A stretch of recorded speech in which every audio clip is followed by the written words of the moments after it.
stripe. Flat earth beneath my feet, knowing I'm here to meet. Ocean's edge, it calls my name.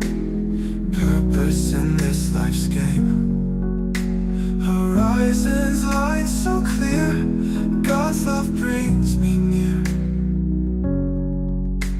Flat earth made by Him, my journey long yet thin.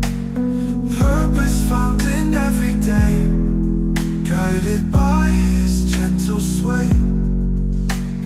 Mountains tall, they stand in place. Yo, Flats, what's up? Good to see you all. Thank you for coming. It's going to be an exciting one. This is just the pre-show before I go and talk with later with Planarwalk. We do have Michael, Khan, Ryan, Roger, and PJ in the house. How you guys doing? Oh, good, sir. Wonderful, sir. Wonderful. Hello.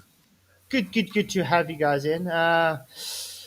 And everybody in the YouTube lands, glad you guys could make it. Please hit the like, share the show. It really does help. So yeah, in an hour's time, I'll be chatting with Planarwalk, and just pray for us. I hope we can get through to him that he does need Jesus. I really hope. Absolutely. Because I got nothing against the guy. I do think he's just a bit lost. Oh, Josh Monday says Sergio is coming on his show to debate the Trinity. That I have to see.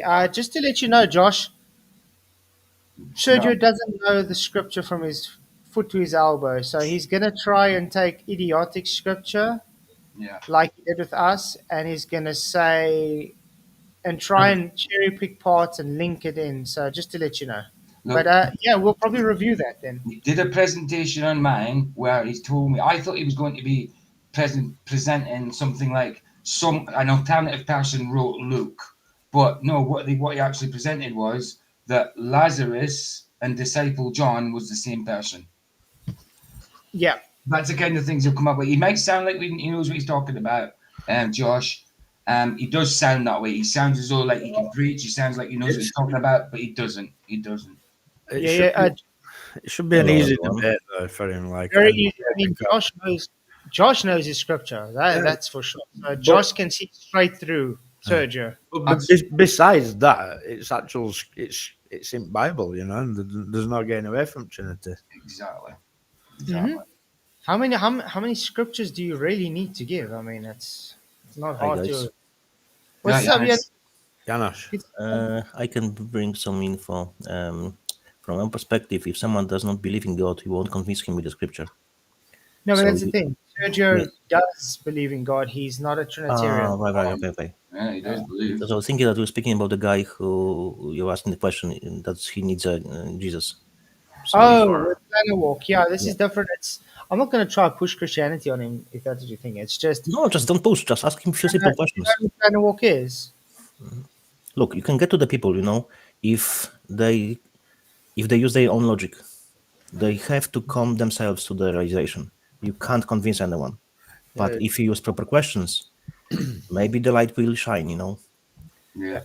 I can help with some few simple questions, you know, they're very revealing. Just teach him the gospel, that's all you can do, and then it's up to God whether he Sorry to bring him up again, Corbett, but did you see Corbett, who he's using as this is someone that turned me against Christianity as in Flatzoid. He's using the likes of Aaron Armstrong. Guys, he actually I gave a community post, and I told you, because you guys saw, I put out a challenge for him to come and talk to me, because he's making a lot of lies and he's slandering my name. He's literally doing defamation of character. He can get lawsuits with what he's doing. Okay. But he's going out his way to make lies about me, calling me a scammer, and spreading nonsense. So I'm asking the guy, come and talk. His response is no, he doesn't talk to me. He won't talk to me. He refuses. And then in that same breath calls me a coward and a scammer. Oh. So from the legality point of view, you're covered because you are trying to resolve the issue. Yes. He's not trying to do it, and he's still pushing his stuff. Yeah. So from legality point of view, even if I don't follow the legality, you're covered. Yeah, apparently I'm a scammer, which he's never shown where I've scammed anyone. I'm a grifter. I lie constantly everybody. I make lies about him. I don't know when I've ever lied anything about him, but yeah, apparently I have. He says, I don't know if you know about a video a challenge he brought up to me and Adam, that £1,000 challenge. Remember that? Yeah. To make a 5-minute video explaining why things fall down without gravity. Well, we did that. Gravity, He yeah. still today says we never did that. But the guy's so dumb that he literally made an hour stream on that video. Wow. He's hoping his audience is that dumb, dude. That's what it is. His audience is the likes of Aaron Armstrong and all the trolls, Jack of all trades and all them. That's where he gets all his information. So the guy doesn't even know what information is going on. I want to ask a question. Guys, anybody here? Was Aaron Armstrong ever a Christian? No. Not to my knowledge. He told us straight he's not a Christian. Yeah. Correct? Absolutely. According to Corvid, Armstrong left Christianity because of me. He was never a Christian. Wow. So that's weird. How does someone who's never been a Christian Oh. leave Christianity because of me? It's all recorded though, isn't it? End of the day. Yeah. Like COVID chose to listen to stupid people with lies.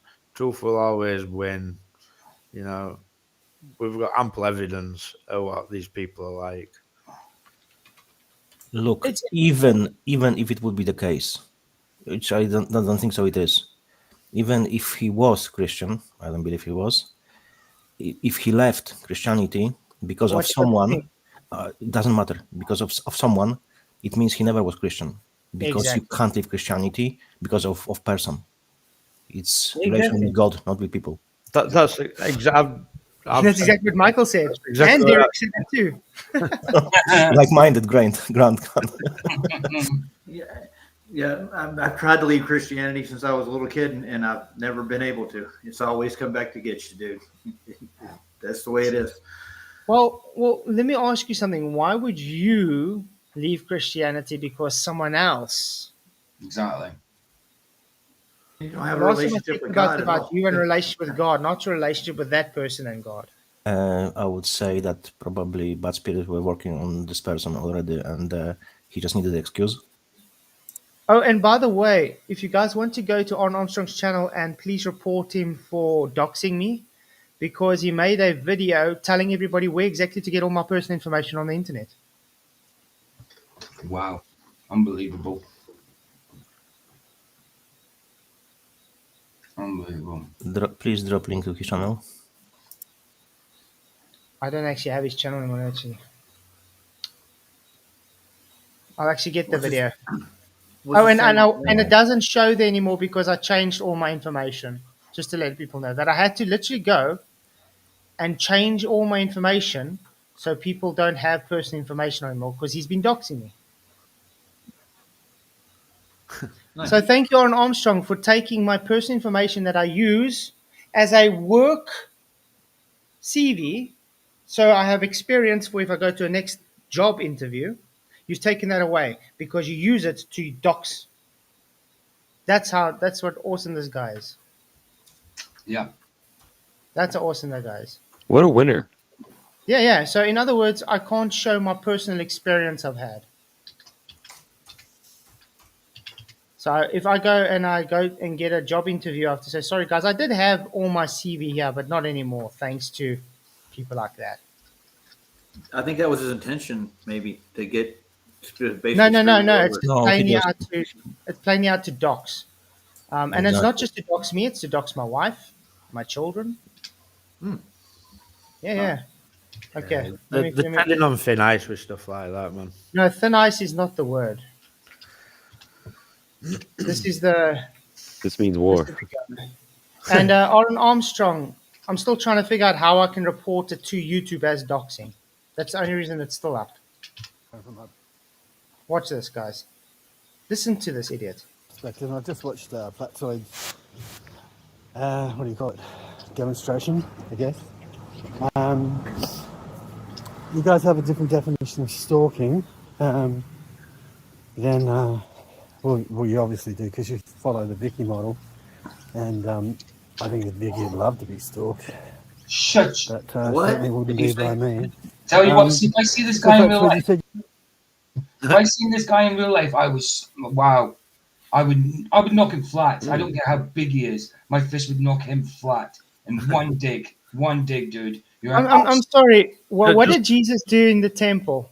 Yeah. Just laugh at him though, PJ. He turned over the tables of the money changers. That's what he did. Because the only reason he's saying this is because he's thousands of miles away. If he was right in front of me, I he wouldn't. guarantee you, he wouldn't say this to our faces. Of course he wouldn't. Of course he wouldn't. Christian or not, you do not do what he's doing. And I've never met this guy, and he's this way toward. You never met him either, so He's filth. I don't know. The guy's filth. That's why I block him everywhere because he stalks me.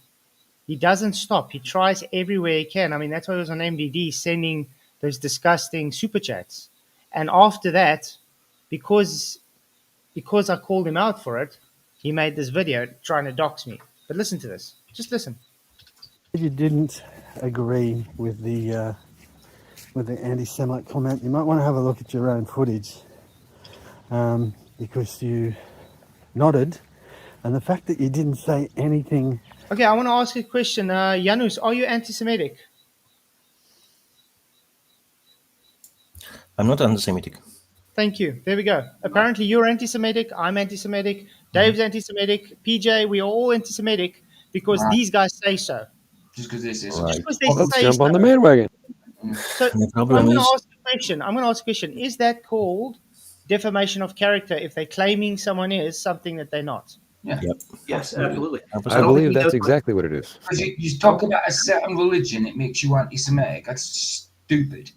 No, the definition of anti-Semitism, he doesn't know what it is, dude. No, He of has course. idea. The thing is, you could be talking about a certain person who would come under the anti-Semitic, the Semitic banner. look, You could criticize them for having a big toe that's too large, and then you're anti-Semitic. You know, it's just stupid. look, redefinition. To be anti-Semitic, I have to be anti myself. Yes. Why? Because I'm Christian, and the Semitic tribes, they were Christians as well.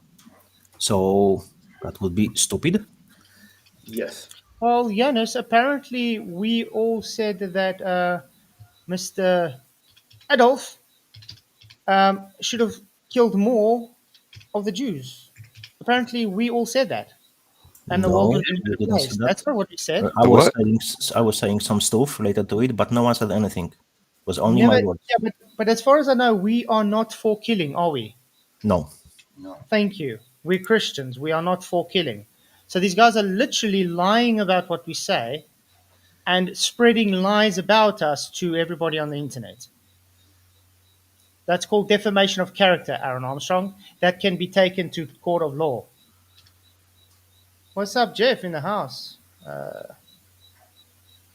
Hey, Jeff. Hey, Good to see you. I'm definitely not anti-Semitic. No, apparently we all are. But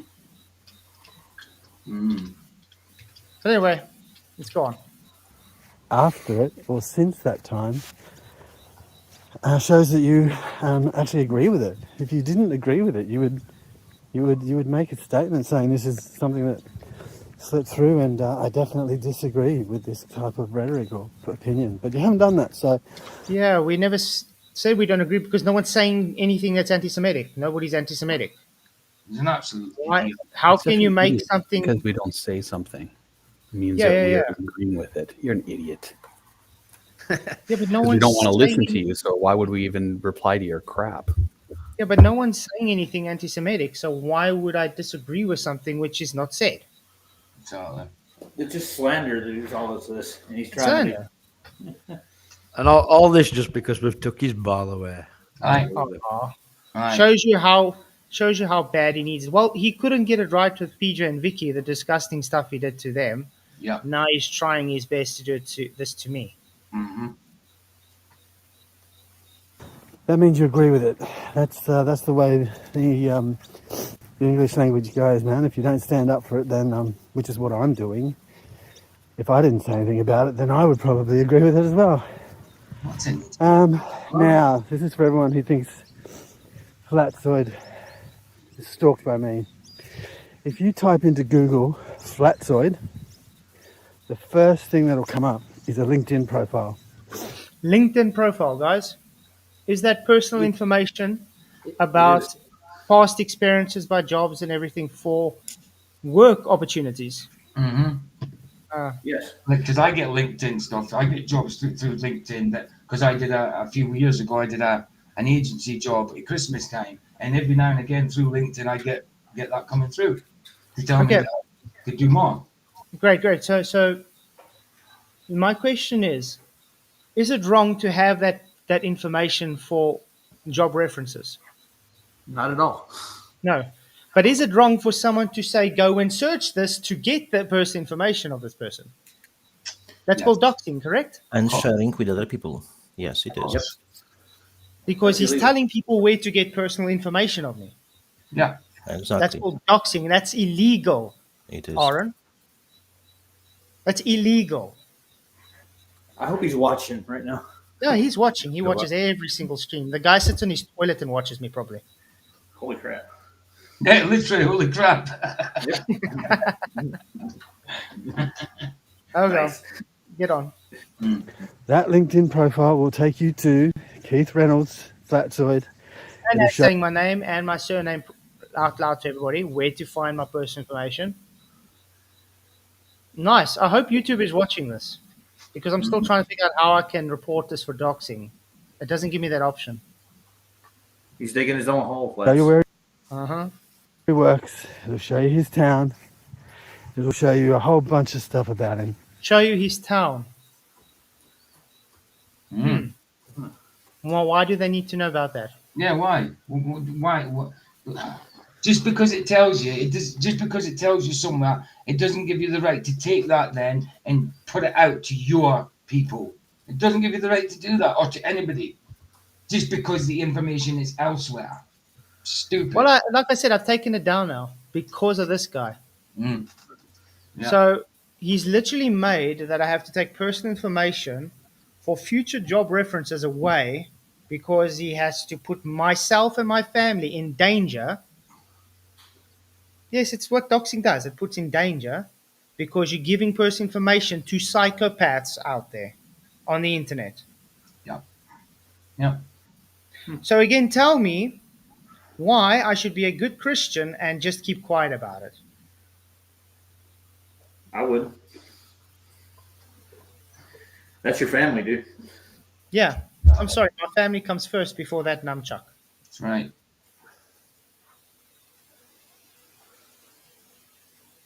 And here's Vicky. Hello, Vicky. Oh yeah. Yeah. So I want to be stalked according to AA. Yeah. Yeah. No, he says he bet you'd like that. Yeah. Oh yeah, because like you following me on 2 channels isn't enough, is it, Aaron? You have to get Andrew Johnson and what's that new Sado, the new one that's got an obsession, Seafarer Aid.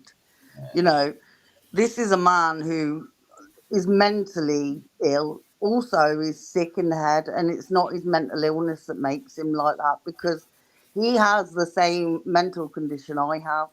And I can tell you now, I don't spend my days obsessing about people that don't want to know me.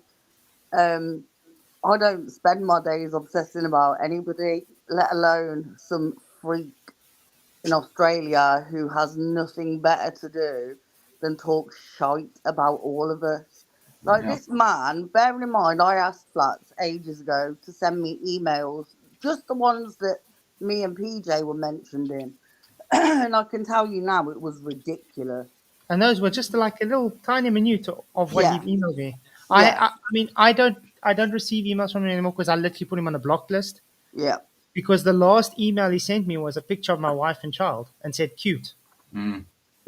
See, like, and see, when you said that, I went over on both, because I've got 2, an old one that I don't use and a Facebook I use. And I went and checked all my pictures and that my kids' names weren't on my Facebook and stuff.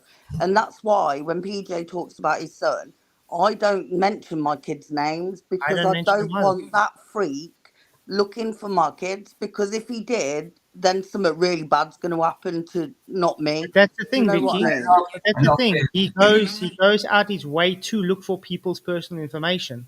The guy is literally definition of an obsessed stalker. Yeah, Yeah. absolutely. And Can I say something right quick, guys? If he Yeah. wants to mess with me and my family because I'm on this panel, he's got another thing coming. And if he keeps messing with you,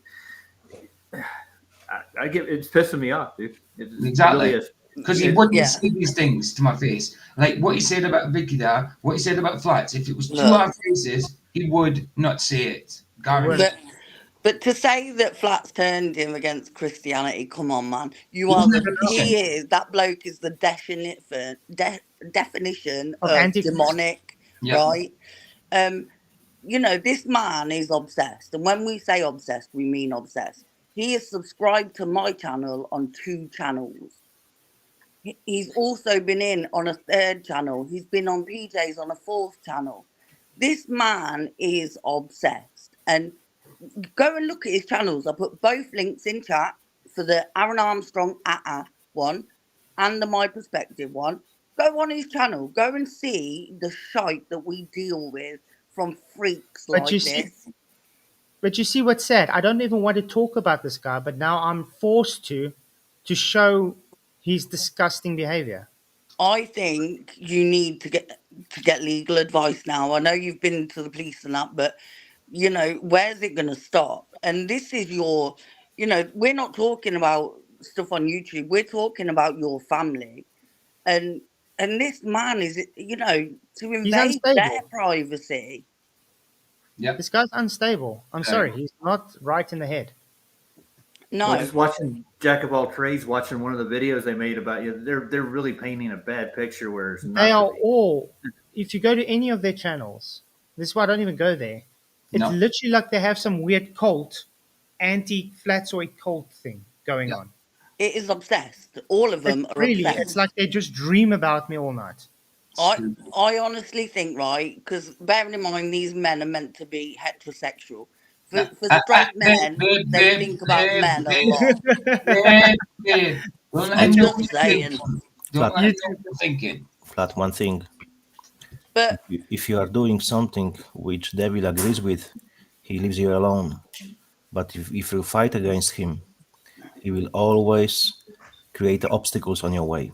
Look, I did a community post about him ages ago, and he used a sock account to come on and called me obsessed, and I'm like, obsessed?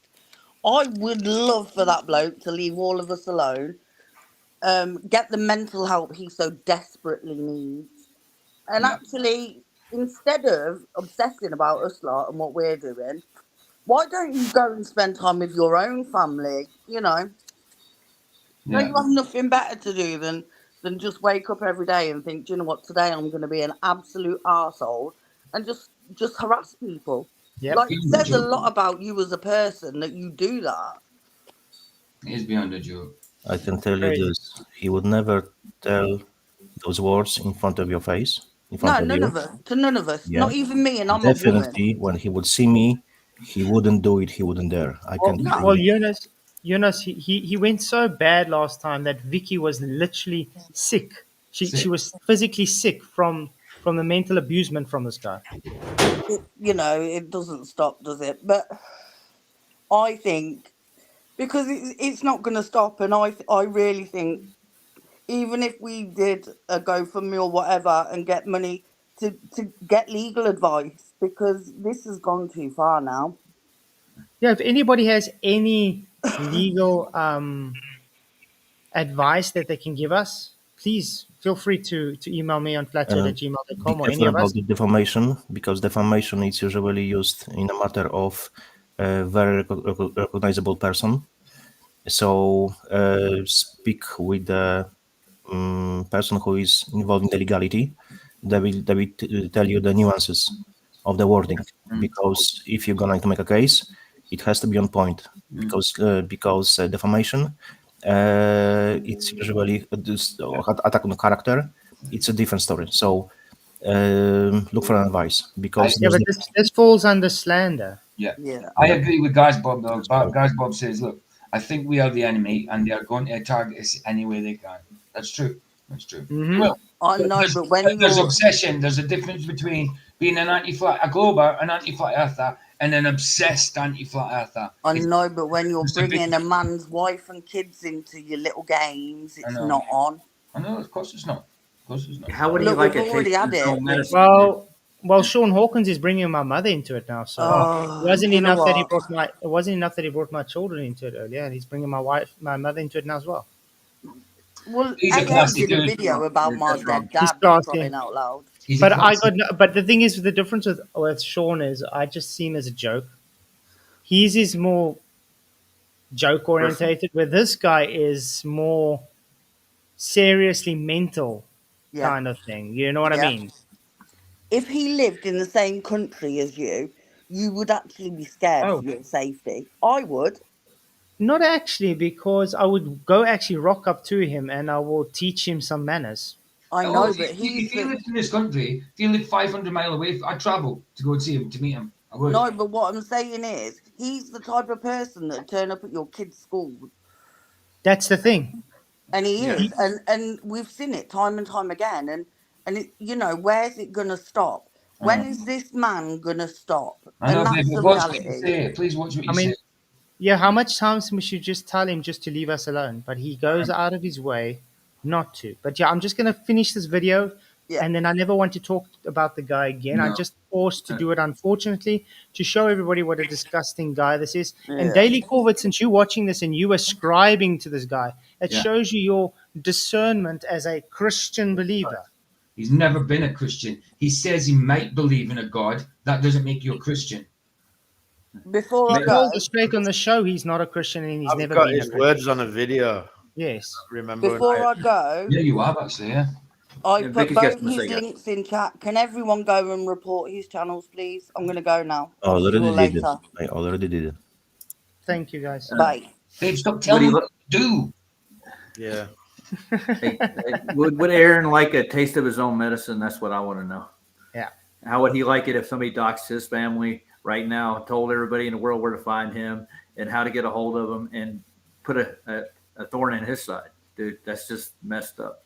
You know But what's the sad? thing was, is, we I are mean, different. We wouldn't go this way, Yeah. But he But might, what's sad is the guy it's just better to doesn't know stop him when before. to stop. before he will push his steps further.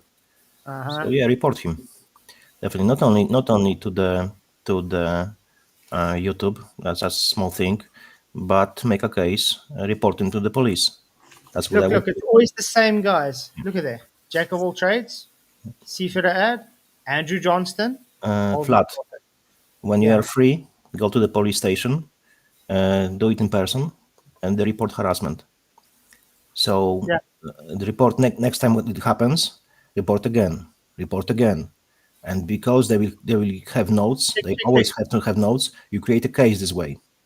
Yeah. I want to show you guys something. Check it out, okay? This is his channel. Flatzoid. There, he's my wife. Call 111 my wife. He's literally talking to my wife here. Flatzoid is a pro gas chamber. I never ever said that. Flatzoid should have dumped gravity. Keith is deluded. That's me.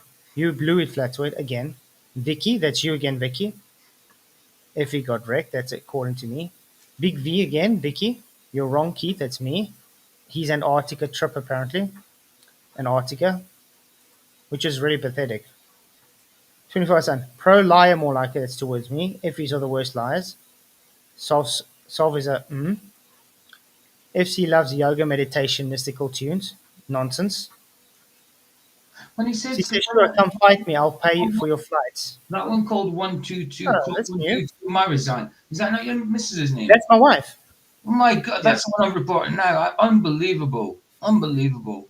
And this is the video that Daily Corvid says why he's listen to this. This is why he's not I'm not a Christian. Listen to this. This is pathetic. PJ's Hey, it's Aaron from my perspective, and just got one or two things to say. So, Flatzoid believes that Pikachu and Pokemons are evil and satanic, Yes. Yep. but calling an autistic man a cunt is totally fine. I can call anybody a cunt if I want to. If the If guy's someone is a dishonest, cunt, wait, you call him a wait. cunt. Doesn't matter if someone is autistic. Doesn't matter. matter. What does it matter if he's autistic or not? By the way, Luca is so autistic, okay, that he's able to do everything like a normal person. He's not really that autistic. It can lie. Secondly, he's a grown-ass man that is very dishonest, so I got frustrated with him because of his dishonesty and called him a cunt. And I said sorry afterwards. But this is what this guy's saying. Listen. Okay. That is flat Earth logic, people. You can't talk about Pikachu without worshipping Satan, the horned one, but swearing, degrading, discriminating against humans is fine. The second thing I want to say was I heard the other day that Flatzoid and Michael and PJ all decided that being a flat earther wasn't necessary to get to heaven. So as long as you accepted Jesus into your heart, John 3:16 style, you were fine. You could get to heaven. However, believing in a flat earth wasn't a salvation issue. Okay, that makes sense. I get that. However, Flatzoid, your entire channel is all around trying to convince people that the earth is flat. And what is that got to do with salvation issue? Because I got a flat earth channel. As he said himself. So what's the problem? Answered it himself.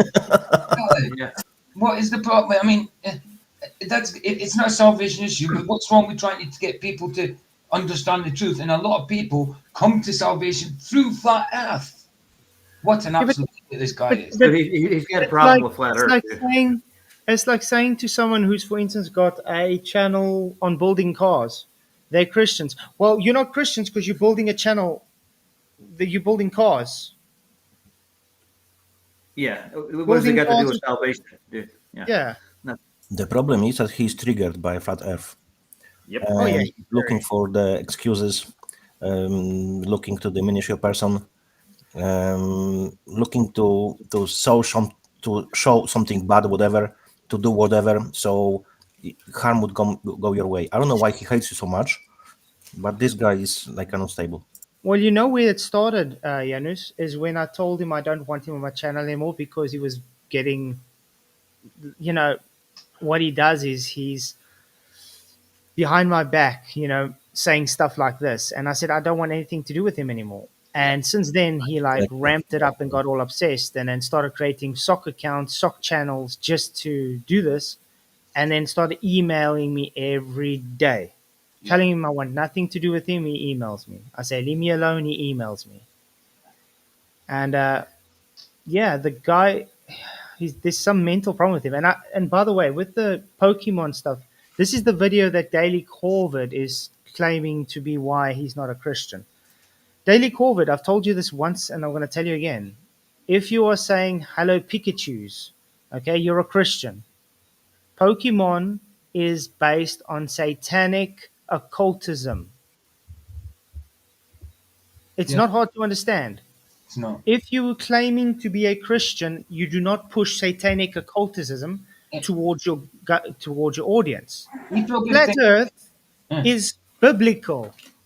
He probably thinks anime porn's okay and stuff like that because it's a cartoon. You know what I mean? That's the kind of guy he is. Of course, it's bloody not okay. A grown man plays with Pokemons anyway. No, it's demonic. I have no idea. Yeah, but I mean, think about it. I used to love Pokemon. I'm not going to lie. I used to love Pokemon, but I let it go because I found out the spiritual implications behind it. Okay? The fact that Daily Corvid doesn't want to let it go, what does that tell you about him? Stronghold. Attachments. That's what it is. That's Maturity crazy. level is below you. Dude, it is. Yeah. If you can't let go of something like that. Mm-hmm. Okay. Imagine putting your wife's name. So you're not even doing what God says you should do. God says you should go out and try and save people and save the world, to save as many people as you can, and bring their hearts and minds to Jesus and to God. And yet you're concentrating on the shape of the planet. Oh, good. The So, shape of the so what planet, about the thousands of people that have been saved through the flat? flat Earth. I mean, that's how you show people Jesus, through the truth, and this is part of the truth. It's not just well, it's not like we just talk about flat Earth. Even when we talk about flat Earth, I guarantee somewhere there's Jesus involved. We always talk about Jesus and how important it is in salvation. The truth of the flat Earth can bring people to the salvation of Christ. If you don't see that, then you're a numpty dude, an absolute numpty. So PJ, what? that doesn't Trying matter to if you get say people about to globe then, you know? PJ. Doesn't matter if you say about those things, those people, about God. Doesn't matter because this kind of behavior we always focus on the minuscule things, Of course. on things which we can attack and use against. Of course. Okay, can you guys see the screen? Yeah. I'm gonna put it big quickly. Oh, someone back here again. I'm Me. okay. Daily Corvid, I want you to pay attention what I'm going to be reading to you now. Why I'm telling you it's not Christian. Okay? Pokemon advocate for practices identical to those used by sorcerers, necromancers, mediums, psychics, spirit ghost hunters, and shamans. What does the Bible say specifically about all those practices, guys? It's witchcraft. Don't do it. Stay away from it. Exactly. It's an Prohibited. abomination. These practices are clearly prohibited across the Bible, in both the Old Testament and across church history. These practices are interwoven into the game as the many feature focus their goal on controlling and capturing Pokemon to do your will, summoning and attracting Pokemon using incense, items, and lure modules, actively searching for Pokemon with time, energy, resources, and money, Pokecoins, seeking and using factions and battles between Pokemon, using potions or revives to heal and restore Pokemon to life. Types of categories of Pokemon are fire, electric, ghost, poison, psychic, with correlating supernatural powers. Just by substituting the concept of demon or spirit or ghost in the place of Pokemon in the above descriptions, and you will see the obvious connections with animism. But this is only a game, you may be thinking and shouting your screen. Don't be a killjoy. These are all just cartoons. Okay, let's go down. It's for your kids, Flatzoid. That's what it's for. Uh-huh. Spiritual warfare is real. I agree. Pokemon depicts a false but widely believed and popularized version of the spirit world. Playing and investing in such games just deepens and broadens the world of animism, and also makes it seem like more fictional or fun world to some. Important to have understanding of the spirit world, but to seek and teach the spiritual sport view in a consistent biblical reality. There is a reason, Stop you real 1 minute. unseen battle. Sorry? I just stop you 1 minute. Like Ouija boards are a game. Uh-huh. They are. They're a game. They're not a game. Do you know what I mean? People, they were brought out as a game, weren't they? But they're not actually a game. They bloody work. They channel bloody spirits, and if you use them, you're open spiritual attack, even spiritual possession. Mhm. Demonic. And yeah, and this is what I want to get to through to Corvid, yeah. Number 6. Christians should ultimately ask themselves, does this game of Pokemon glorify God or Satan? I wonder. Does it please God or provoke him to jealousy? What do I imply then? The food offered to idols is anything, or an idol is anything. No, I imply that what pagans sacrifice they offer to demons and not to God. I do not want you to be participants with demons. You cannot drink the cup of the Lord and the cup of demons. You cannot partake of the table of the Lord and the table of demons. Shall we provoke the Lord to jealousy?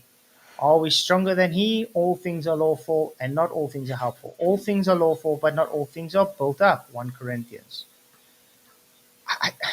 I can show so Pokemon's cute, many. I Flatzoid. can show so many of these things. Pikachu, he's cute. Come on, you gotta love him. Yeah. Also Mandela affected. But that's the thing.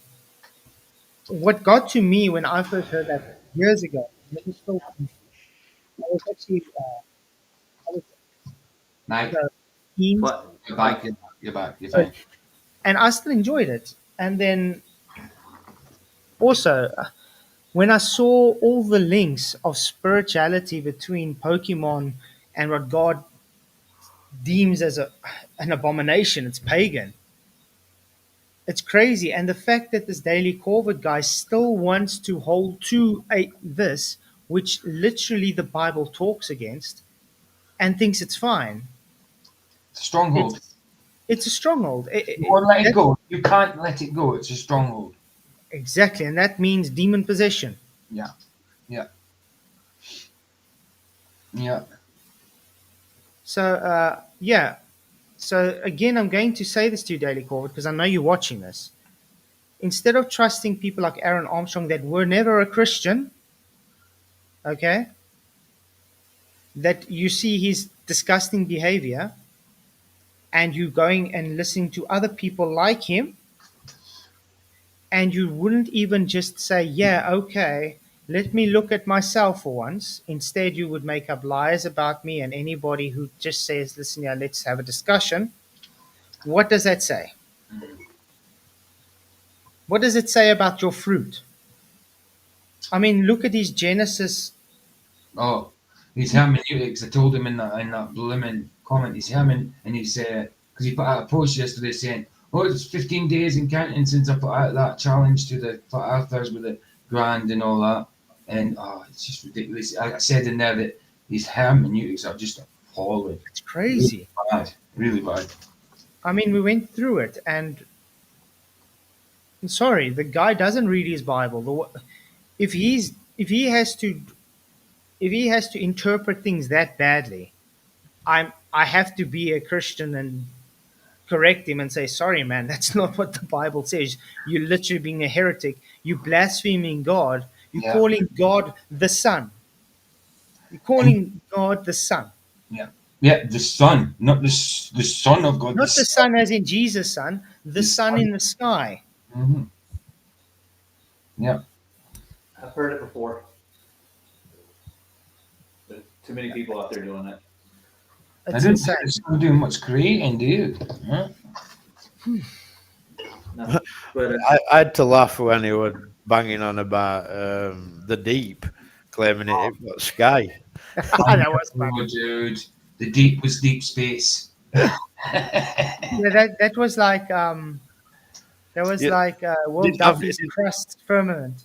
God didn't have to flood world. He just opened fountains of the deep, and all humanity got sucked into him. Yes. yeah. Well, I'm just going to say, let's judge not, lest we be judged, though. But the point is, we can discern these people are full of crap, dude. Judge not what? What did you say? Judge not what? Judge not unless you be judged. Yeah, but does it say that anymore? It doesn't. No. It doesn't. Why is Sean Hawkins streaming us again? We are Is not it? judging. Sean, Hi, just Sean. come and talk, Because man. we are See, it's another. to do it. We have to correct people. Look, Hold on, from I my got- perspective, it's Hi, a very, Sean. it's a very simple. Hello, how are you? From my perspective, very simple. You know, people know, Christians know that the Satan is father of lies. Uh-huh. So why they can't figure it out that the bigger the lie, the more obvious it is. Like I say it very often, globe Earth, theory of evolution. What's another one? Globe Earth, theory of evolution, and one more. I can always forget one. Give me a second, I need to remember that. Yeah, and Big Bang theory. Yeah. You don't get it. That's the biggest lies. And the fourth one, Satan convince everyone he does not exist. That's the fourth one. That's right. But if people know that he is the liar, he's the main one, he's father of lie, how they can find out that the easier is to bring the bigger lie and the easier to convince people. Like even Nazis were saying, the bigger the lie, the better. Was the main propagandist. What's his name? Guys, the small guy, bald with glasses. Hmm. You talking about Goebbels, Yes. the propagandist? Yeah. Yeah. Lies said 1,000 times becomes the truth.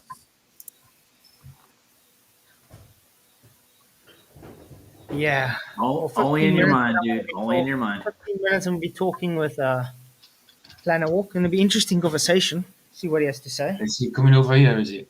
No, it's Discord again, like last Oh, time. Discord. Right. Because I know last time you guys sat in here and listened, and then.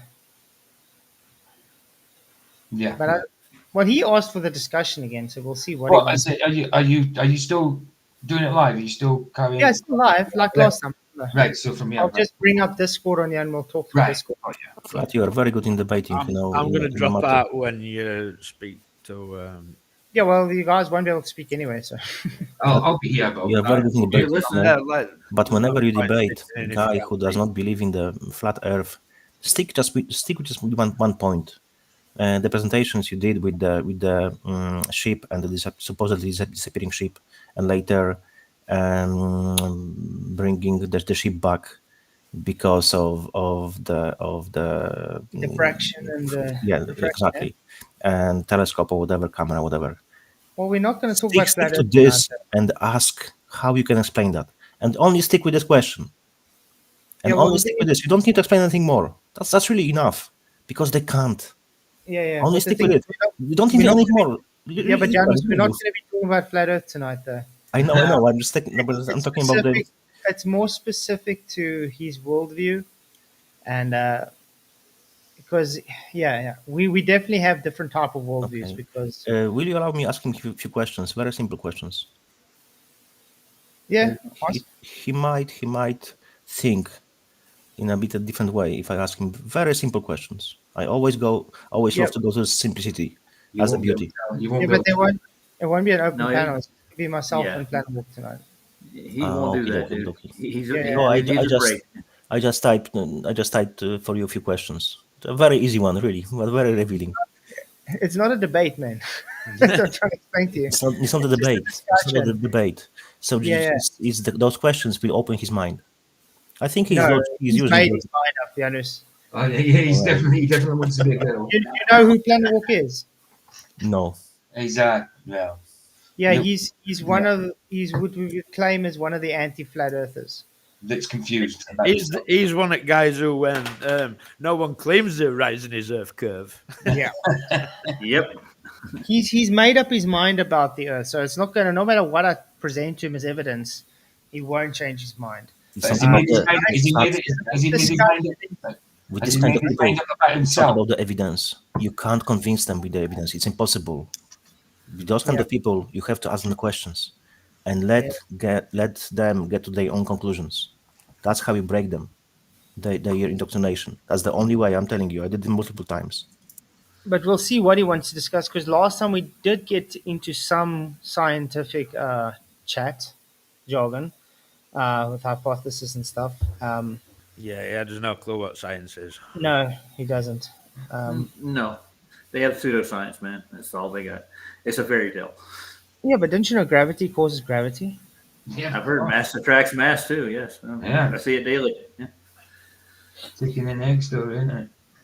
But we'll see what he brings up in retalk.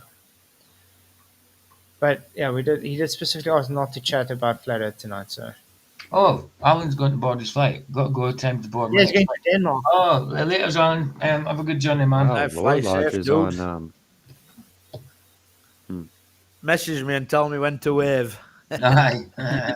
That's right, yeah, because he's flying over here, isn't he? Yeah, I guarantee it goes over my flat. Yeah, guaranteed. Guarantee it. Get on You the see, roof. I'm looking at You guys Sean know who Hawkins' Bruce chat right McGuire now. is? An aid for guys. I'm not saying every white South African is racist, but Flatzoid certainly is. Oh my goodness. Again, defamation. That is literally slander again. Wow. How? Dude. Wow. How Has can you this say guy that? got any idea how much black friends I got? I know. I mean, sitting in the panel with the likes of Ironworks. He's black. He's our friend. Bloody hell. I am so unracist. It's not even funny.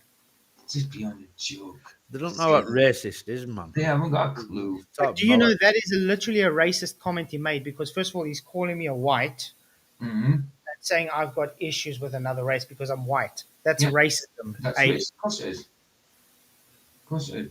But you got to remember, if you're white, you can't be. You know, if you're, it's you can't be race against you if you're white. It's silly, isn't it? The people think that if you're white, that people can't be racist towards you. That's so stupid. So stupid. Of course you can't. So I'm Bill Aiden's Blue. now a flat Earth analyst, dude. Ryan just sent me a post from him. well, guys, haven't you guys realized just because if you're a flat earther, especially a Christian flat earther, you're anti-Semitic, you're racist, you're hate mongering, you're a grifter, you're a Satanist, you're a scammer. It's crazy. So just don't become a flat earth Christian because otherwise you automatically just become every bad thing under the book. Mm-hmm. And they don't even know me, man. I don't get it. It's really crazy. So yeah, I would love anybody to again another baseless claim against me. Go and prove where I'm racist, please. And if you want, we can interview people I know personally, and I can show you them, and they'll tell you the same thing. Flatzoid, racist? I think they'll laugh at you if you had to tell them that. To be honest, You're you know not what, burning Flat? crosses, are you? I never care if someone calls me racist or whatever. I'm not, but if they choose to say that, I don't care. Why? No, you Because I see, if don't they say it care to my about them. face, it's fine. You know what I Mhm. mean? But the fact is, they are going and slandering my name on someone I get else's it. Yeah. live on the internet. Hmm. Isn't that stupid terminology racist? Because like, if you're a cyclist, you ride a bicycle. So if you're racist, that means you're for racist. That's a good one. That's a good one. I love it. I will use this one. That is funny, man. Crazy. I just don't know where they get all this nonsense. It's like they're trying to pull everything out a hat somewhere just to make it. I don't know. Well, they can't debunk your stuff, so they're going to have to ad hom you all the time, period. Yep. Western society is Western Eastern society is a bit more both, to be honest. They are a bit pushed. So whenever someone calls you racist, people are just getting defensive. I'm not. I never do that because I don't care. People can call names and whatever. Usually people feel offended.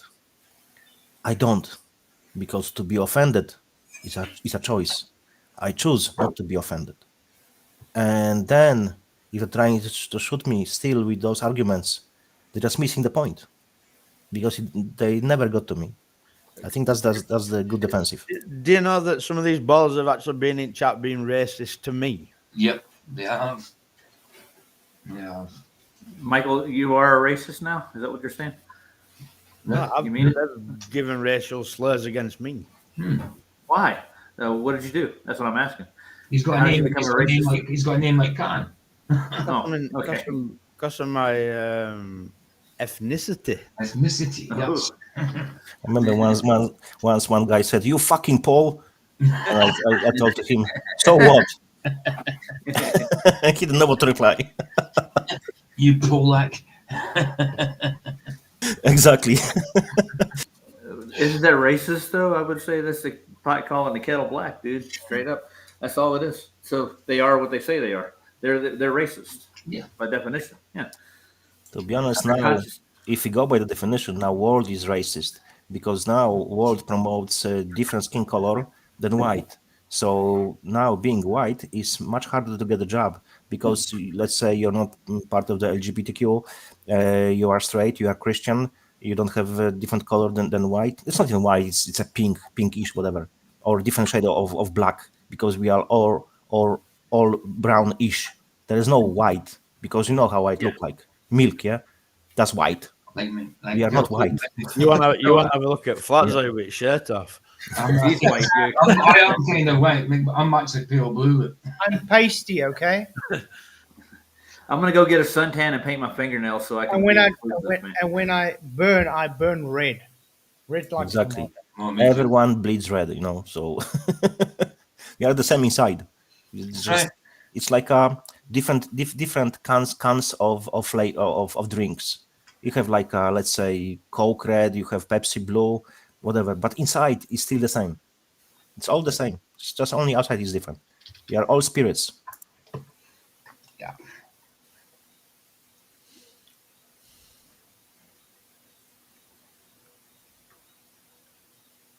You what? Oh. Huh.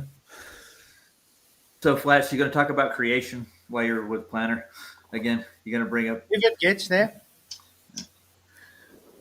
I think it's where he needs to go, man. He needs to take a look at it clearly and just see it's not a happenstance. You know, it just didn't happen.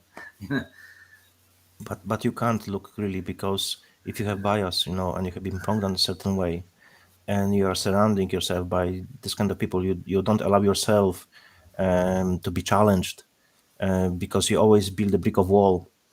You can't do that.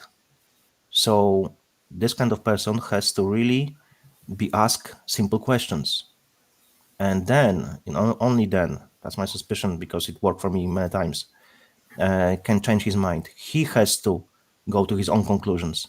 As I said before, truth can't be told. Truth has to be realized. Mm-hmm. Yeah, we all have a choice. I agree, Giannis. Nice. Yeah. We all have a choice. And it's not going to take away your joy in life. Matter of fact, it'll make you happier if you actually have a healthier life and follow the rules that God set for us, right? I agree with that. Mm-hmm. I've lived the other life, dude. It hurts eventually. You're going to end up basically hurting yourself. That kind of lifestyle, and everybody on this panel's tried everything probably once in their life that they shouldn't have. We all went down that road. We learned our lesson, dude. More than one, believe me, more than once. No, I was a good boy. Were you? Nice. Yeah, you were a good boy when we were sleeping, yeah? No. Well, I have to say there's at least things that I drew my limit on, and I didn't do really bad, stupid stuff. So I was able to not do some stupid stuff. Let's put it that way. And it was all because at least I knew Jesus. If I didn't know Jesus at that time, I probably would have done stupid stuff. Yeah, Mindshock's doing a thing on Lore Lodge right now. Oh, He's got a live going. Yeah. You mean, what's his name? Bruce McGuire? Aiden. Yeah. Mm. Aiden. Yeah, no, I mean, Mindshock. Your Bewitched guy. And Mindshock, his channel. Yeah, Mindshock is. Now, isn't it? He hasn't got Mindshock back, is he? It's still Bruce McGuire. He's got No. Mindshock on the channel. It says it. So. Yeah, No, no, guys, what? his channel's called Brown. I never lose my voice on the internet, and I just get into this community, and you are a really exceptional community. I really like what I see over here, all of you. So that's my honest words to you. Kudos to you guys. Well, I think you're awesome, man. You are. I think you are a bit misunderstood to some people, but I think To be honest, I don't care. If people Yeah. can't comprehend me, I don't care. Yeah. So it's their Look. problem. exactly. I said it before. I think maybe on PJ's stream. I don't care what people tell me how to live my life, because when the death knocks on my door, they will not take my spot. So no one has right to tell me how to live my life. Only God has right. That's right. Yeah, and I think the thing is that they're attacking family, though, and most people that have family actually come to the conclusion there is a God, and they see their own kids and they see life, dude, and that's why they're fighting hard against people having kids. Personally, that's the way I look at it. It's attack on Christianity and the family. For me, it was a bit different story. I don't have family. I chose this path in purpose, because what I'm doing on the internet is only a bit what I'm doing. And I said to myself, I wouldn't put at risk another human being. So that's why I have chosen not to have family, because I know they could get to me through them. That's what he's doing, Sandro. And the Bruce McGuire Mindshocks. I'm redoing all the debate analysis that he missed, that he lost on his other channel. So he's going over them again. Got ya. Okay, I think Planarwalk's getting ready now to do the show. Okay. Do you guys have any closing statements? Good luck. Treat him nicely. Hit him with gospel, man. That's all you need. Yeah, to do. hit him with the gospel. And Absolutely. it's up to God then whether that grows in him or it don't. That's it. Yeah. Not much more you Okay. can do, mate. Yeah. I Hey, know good you're luck. not something you said the other day. Yeah. Okay, I'll see you guys then. Keep strong, So we and just if got you ourselves see a obstacles, it means you are doing something right, man. mute. So we're just putting ourselves on mute, yeah? Yeah. yeah, you guys can just mute. All right. I'm gonna drop out. There's Michael. All right. Later, Michael. Catch y'all later. God bless. Love you Yeah. all. Bye bye. Bless you too. Bye.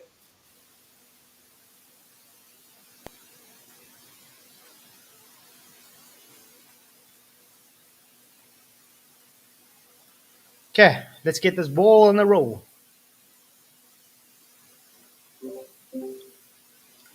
There we go.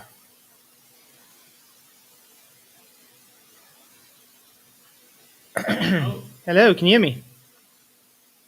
There we go.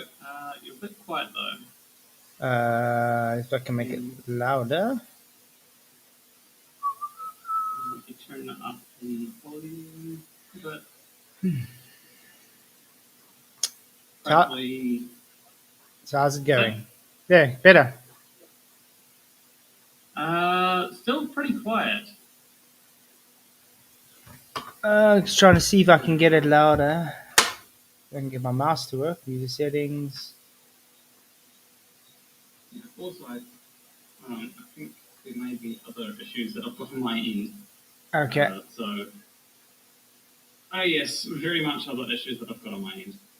Let me go to this. And there wouldn't be a live stream if there weren't technical issues. Always the same. Okay, Yeah. input Which sensitivity. one? Everything's Let's try. because everything's full blast by me. Yeah. Yep. Okay. I'll probably just put the up to 200% and hope that works. I'll talk closer to the mic as well. If that's gonna help. If that's gonna help. Okay. Hopefully. I'll try to. If anyone in the chat thinks that I need to be quieter, or okay, currently we can barely hear you. Okay, let me turn that up. It should be a lot louder now. Okay, cool. So how you been? Doing well in yourself. Been okay. Been doing a lot of programming over the past few days. Okay. Any specific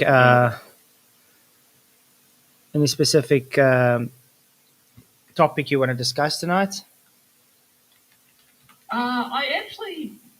The first thing I want to talk about is just it's kind of related to the last conversation that we had, Yeah. and I just want to ask you a question. What God? He's sexless. He's sexless. Yeah, it just says he. In the Bible, all it describes is he. So, because he also says in Genesis, male and female created he, him. So, female actually came from Adam.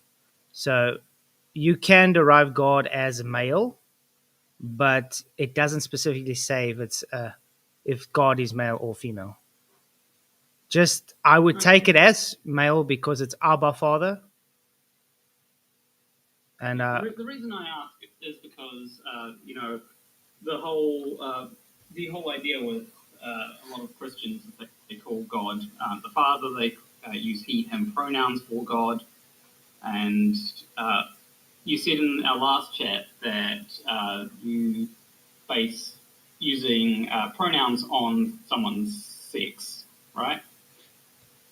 yeah, because I don't really agree with pronouns. I think it's an arbitrary kind of thing to make people feel good about a lie.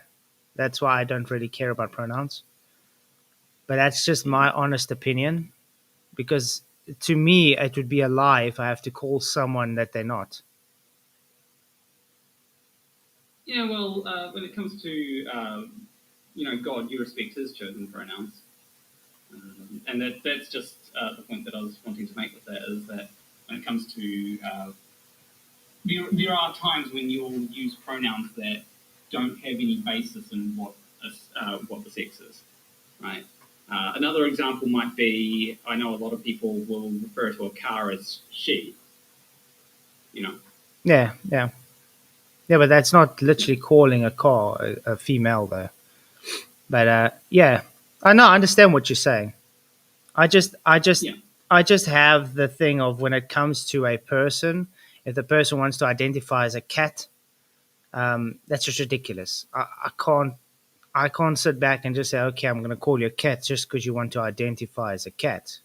You're definitely not a cat. You understand? I think it's ridiculous. I take a bit more of a liberal view. Like, if someone wants to be a cat, it's like fine, as long as it's not, as long as it doesn't cause too many problems. You know, if they're trying to actually walk around naked everywhere, then Yeah. that's a bit too far. But if they're just meowing or something, going meow, then that's fine. I know people that will do things like that. Yeah, yeah, you get people that want to be treated like that. I think it's fine if you want to be, if you think of yourself that way, but don't expect someone else to conform to that because you want to be that. That's where it comes the issue with me. If you want to be classified as a cat, that's your issue, but don't try and push it down someone's throat to classify you as that. If you understand what I'm saying. It just depends on the situation, in my opinion. Like when it comes to the whole cat thing, that usually is more in like furry circles or in probably in furry. I don't know much about furry circles, I'll admit. But then there are some people that say, "Oh, I'm a cat girl." They don't literally mean that they're a cat. They just use They it as prefer kind of cats, a- yeah. Um, another topic that I wanted to talk about is how much actually. So this actually kind of relates to flat Earth in a way, very indirectly. So I did mention that I've been doing a lot of programming lately, Mm-hmm. and I think that it would be good for a lot more people. Flat Earthers could use the skill, and that is, I think a lot more people could do well if they learned to program. I agree. I mean, I did some CS programming and JavaScript when I was younger, Okay. but I didn't take it any further though. I got too busy doing other stuff. JavaScript is JavaScript is something that unfortunately I keep on being forced to use because it's the standard of the web. Yeah, but you have programs that script out the script anyway, makes it easier for you, so it helps a bit. It's not like the old CSS Plus where you have to actually type everything out. So you can prompt something and it Well, gives you a prompt, which helps a bit. to- Makes it quicker. To an extent, I like to do things manually because then I know how every single thing works. It annoys me a little bit when things are a bit too automatic. Yeah, it makes a person lazy. So one of the things I've been working on, and I'll switch things over to my screen, is I've been working on this thing here, where it will basically record every chat. So basically, every chat that comes in through the live chat actually gets recorded by this. I throw most of them out, but it also shows you who has chatted in my live chat and the Okay. amount that they've donated. It's eventually going to show the amount of memberships that have been given and all that kind of stuff, and show that for every person. I'll also be able to do a bunch of other things with it. But yeah, that's something cool that I've decided to work on. Okay, that's quite interesting. And I think, yeah, and how it relates to Flat Earth, not this particular thing here, doesn't relate to Flat Earth, but how programming in general relates to Flat Earth is, have you heard of what's happened recently with Deep Inside the Rabbit Hole? Yes, I have, yeah. Where the data has got leaked. Yeah. Personally, I think that he should take that site down until he fixes it. Well, he could put just put a firewall on for now, but yeah, I don't know what's going on if he's just ignoring it or. But I I don't. think, yeah, I don't know. Uh, like it's basic. Like there's certain basic security measures that have just been overlooked. Like Yeah. the passwords should not be stored. You should not be giving people the passwords. No, the password should I password should be going to a third party server system where nobody can really get hold of them. Yeah, it's not the best. Like you said, it's very hackable. It's easy to hack the system as well. or at least make it so that the database isn't accessible because it If it's seems like the crypted, database. yeah, if he crypted the database, it would have made it better. Well, it seems like the database can just be. You can just query the database itself. Yeah, That's what it seems like. yeah, that's what I'm saying because because that's what I'm saying because it's not crypted. It's just placed on. Yeah. Yeah. I think that I feel like anyone could do a better job than what's being done. Like if any flat earther wants to learn programming and fix Dave Weiss's mistakes, please do. I genuinely think that this needs to be fixed. Yeah, for Dave for Weiss safety needs to be- precautions and people's information, I'd agree. Someone should just go and help him Yeah. with it. Yeah, but until if it doesn't get resolved, I think that personally, if I let's say the final experiment happened and we found out that actually the Earth is flat and all that.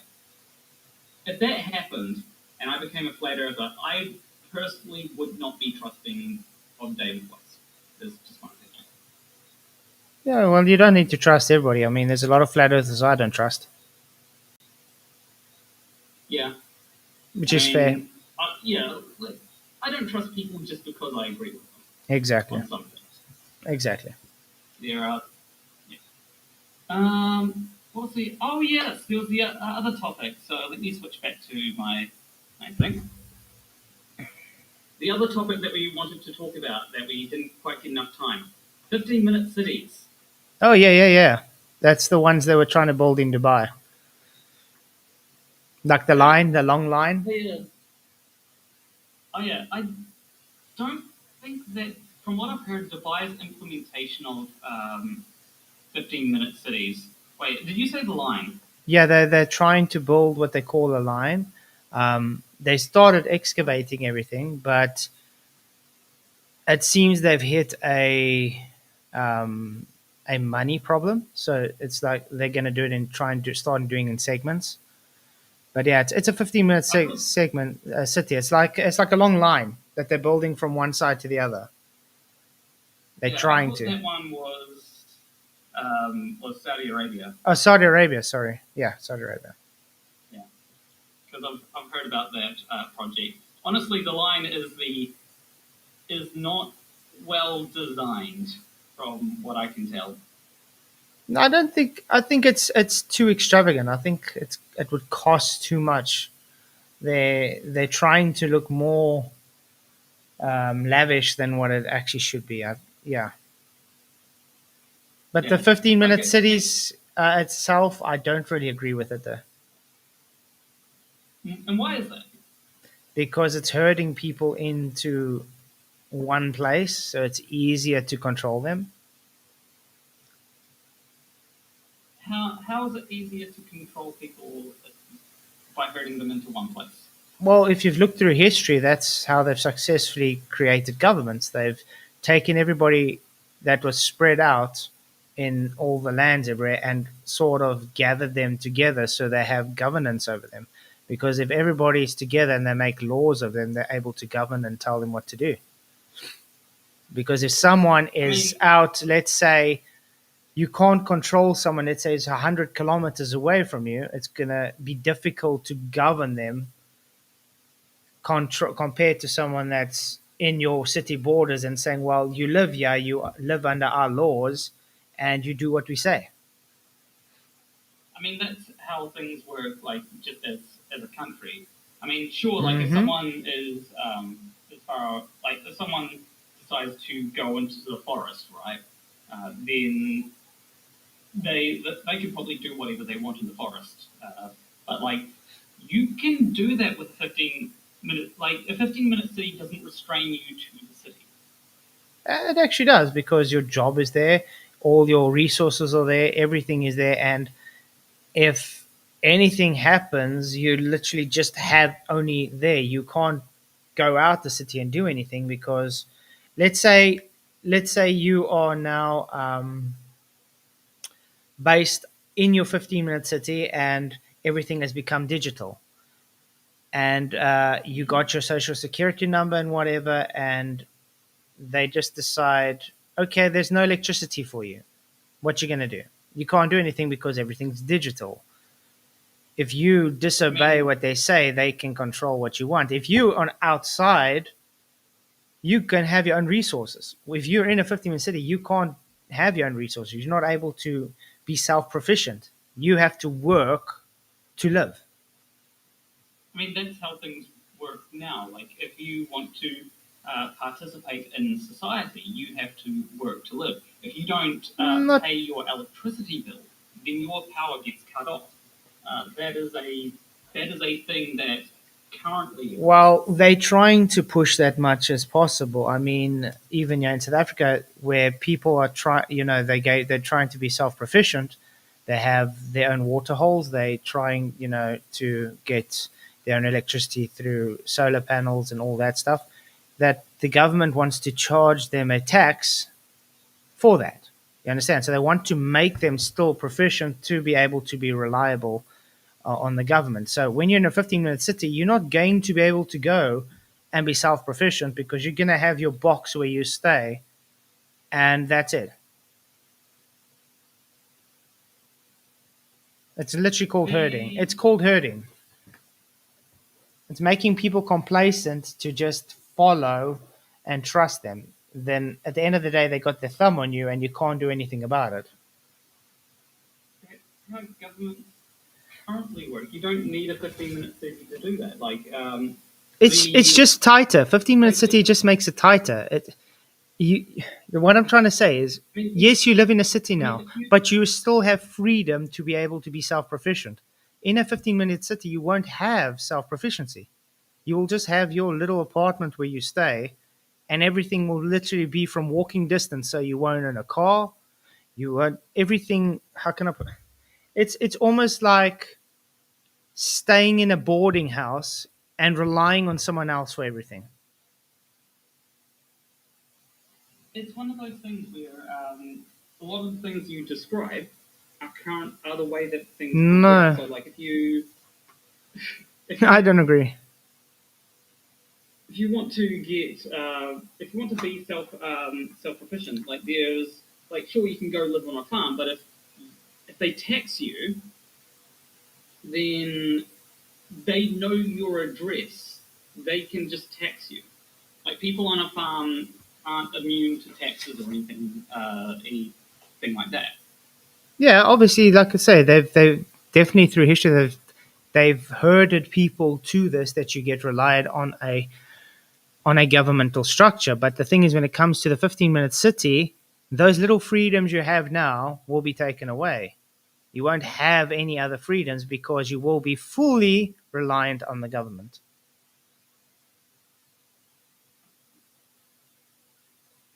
It will be. I don't think that's quite true. Like, there are people that live in cities. Would you say that the way that people live now, like, people living in cities, would you say that they are currently fully reliant on the government? Like, not even just 15-minute cities. No, but let's for instance take New York. Let's say someone stays in a New York apartment in a high-rise building. Are they able to, let's for instance, make their own garden to grow food? Um, sometimes but that's only if the apartment itself allows for it. Ah, exactly. Like if you've got like a balcony. Right. So if, let's say, someone stays just outside New York in their own house and they got a yard, do they need someone's approval to grow a garden, a vegetable garden? If they rent the place, then yes. If they rent it, yeah, but let's say they buy it. They got their own house.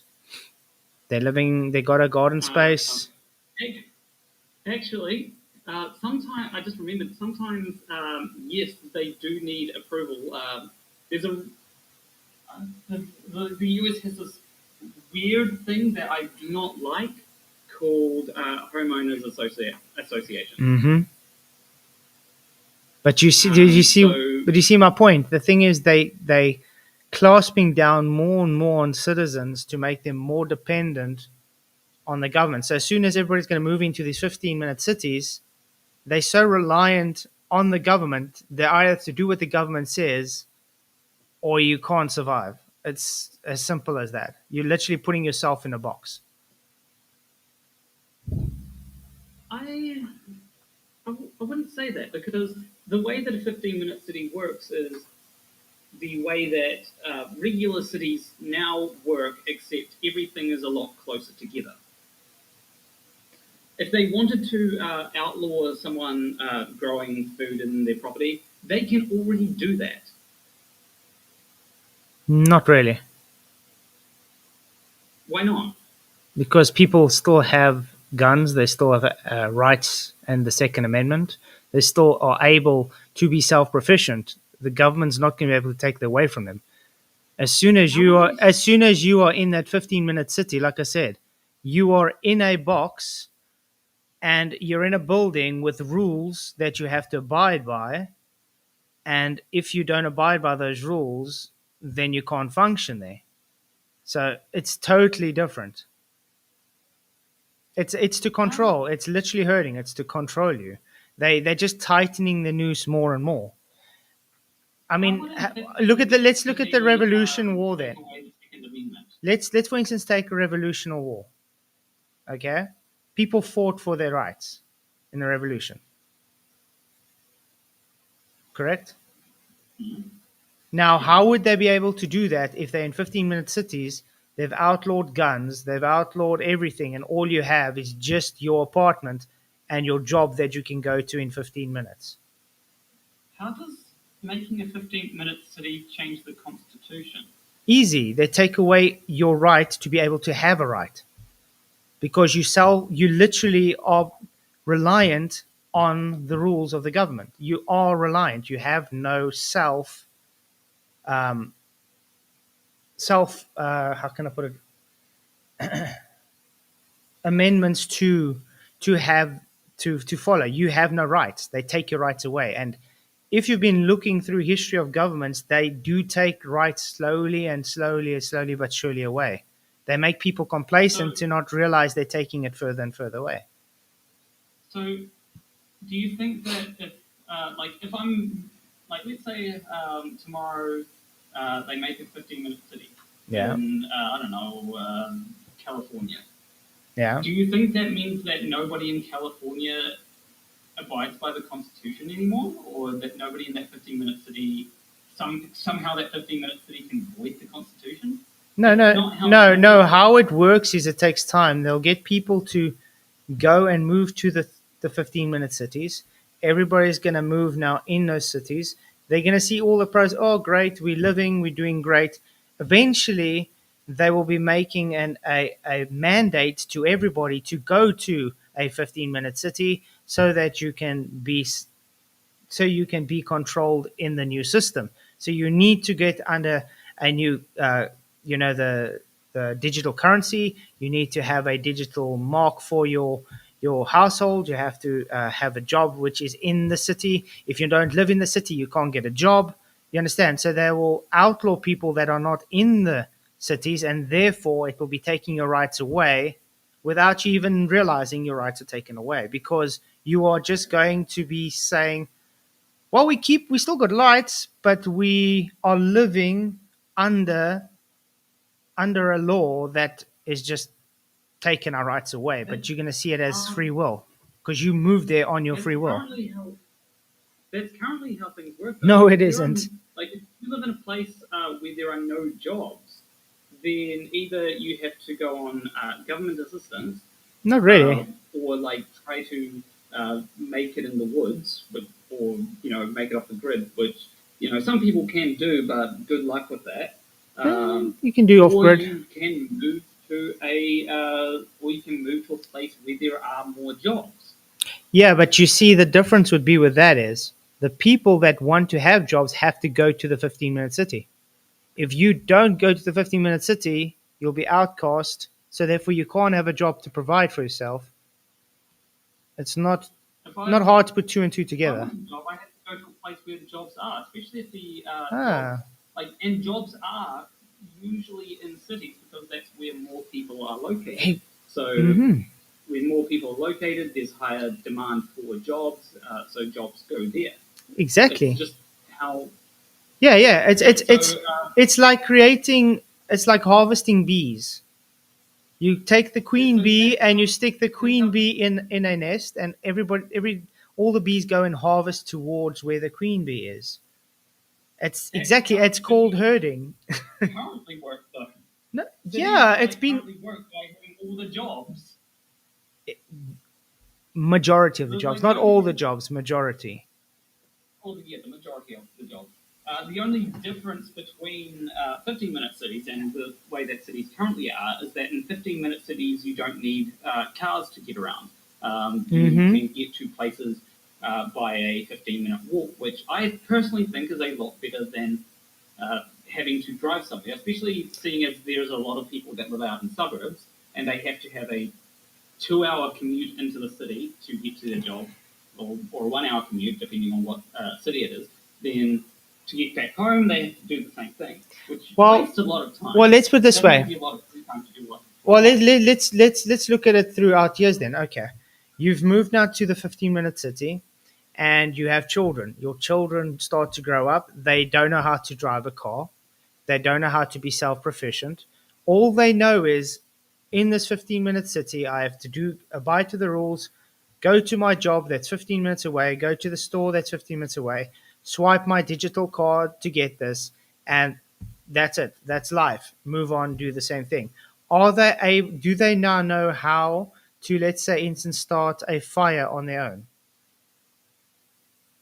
There's a lot of people that don't know how to start a fire on their own. Yeah, because they've been tightening. They've been tightening their thumb down on people throughout generations for this. It's called herding.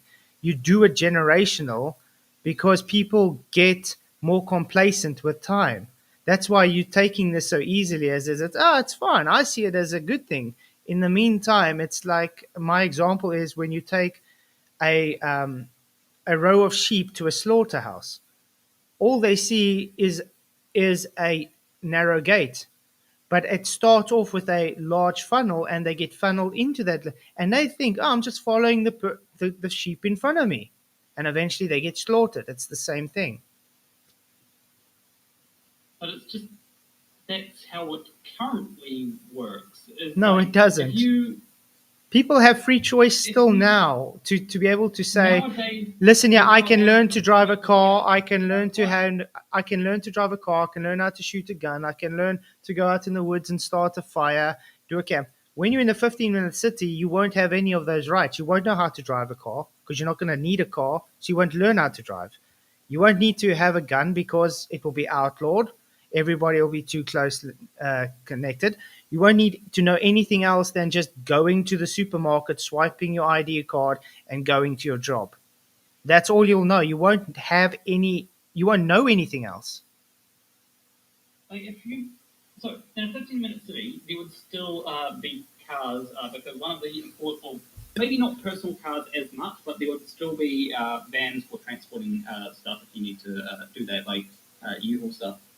But like there might be times when people do need a car, or maybe like there's a lot of racetracks around in different places where people might want to go, and you might want to learn how to drive for racing or something like that.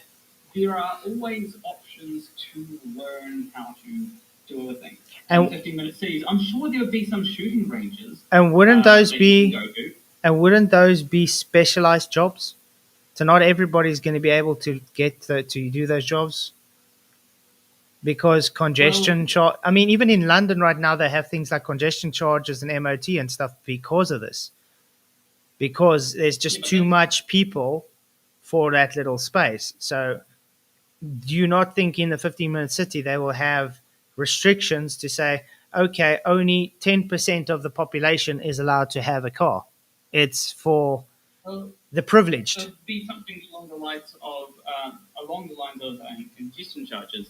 If there's, and also it would have to do with there'd be a bunch of stuff. But like also, even now, you need to get a license in order to drive a car. There are requirements that you have to pass in order to get a license. We don't just let anybody drive a car. If my vision is not good enough to be able to drive a car, then I can't get a license. Well, yeah, license to drive on public roads, but do you need a license to know how to drive a car, though? Well, it depends. Like if I No, you don't. If I live I in mean, the country- yeah, in South Africa, it's quite normal, especially in the bush with the farms and stuff. Children learn how to drive from 9 years old. My daughter's 8 years old and she can already drive the car. It doesn't mean you she can drive publicly on a public road. No, but she can drive a car. But that's like the way that things currently work is if I'm in a city, I live in a city, I cannot just get a car and drive it without a license. Exactly, because why? I mean, I can, but it's illegal. Why? Yeah, because you are conformed to the laws. Now, those 15-minute cities will have such a tight ship of laws that you have to abide by, or you won't be able to function. That's my whole point. It's literally a tighter rope around a person, taking more and more rights away willingly. Do you? I've got a question. Do you know about the two types of freedoms? Go on. So there's positive freedoms and then there's negative freedoms. Okay. So there are. So the difference between them, and I can't remember which is which, but I'm pretty sure negative freedoms are the freedoms from oppression. So if someone says, so the freedom to own a gun, for example, is a negative freedom. Okay. However, the freedom to however, positive freedoms are freedoms that are afforded to you by other people. So, for example, the freedom to choose whether to have pasta or rice for dinner. That would be a positive freedom. I may be mixing the two up, and it's been a while since I've looked into this, but that's the general idea. Now, a lot of people focus on negative freedoms because they don't want to be stopped from doing something. But the requirement to get a license, in a way, is taking away some of your freedoms. But if you live in a place where there's more options available to you, where you have the option to walk, where you have the option to take public transport, do you not think that would give you freedoms over? Like you may not have as much of a right to be able to get a license. Maybe licenses are more stringent or something.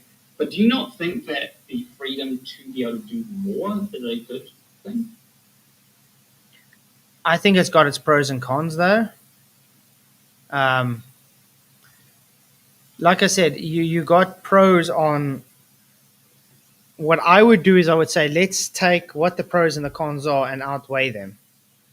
Because you are taking from your freedoms that's given right to you as birth to be able to practice, so you can do certain things. But if you are bound by certain laws, it is you willingly giving those freedoms away for the the how can I put it, for keeping with those laws. Yeah. I would. Oh, here's another good question. Because you focus a lot on laws, but there is another aspect to things that take away your freedoms to be able to do stuff, that take away your rights, and that is just rules. So as Yeah, mentioned, yeah. as I Some things mentioned are earlier, there's a difference between legalism and law. So like if I am renting, let's say, then there are things that I can't do. I'm not allowed to. I'm not allowed to create a garden in my place, for example. I couldn't. I can't chop down a wall of the house to be able to be able to like have some open airflow or whatever. There are freedoms that so yeah there are freedoms that I don't have because the rules of that aren't necessarily a law, but there's still rules that apply. Yeah, but that's what I'm saying. There's a difference between legalism and law. So, for instance, you can legally drive a car, but it's unlawful for you to drive without a license. You understand? Yeah. So it's the same Yeah. thing. That's why you have to understand the difference between legal and lawful. So you can legally own a firearm, but it's unlawful to use it without a license.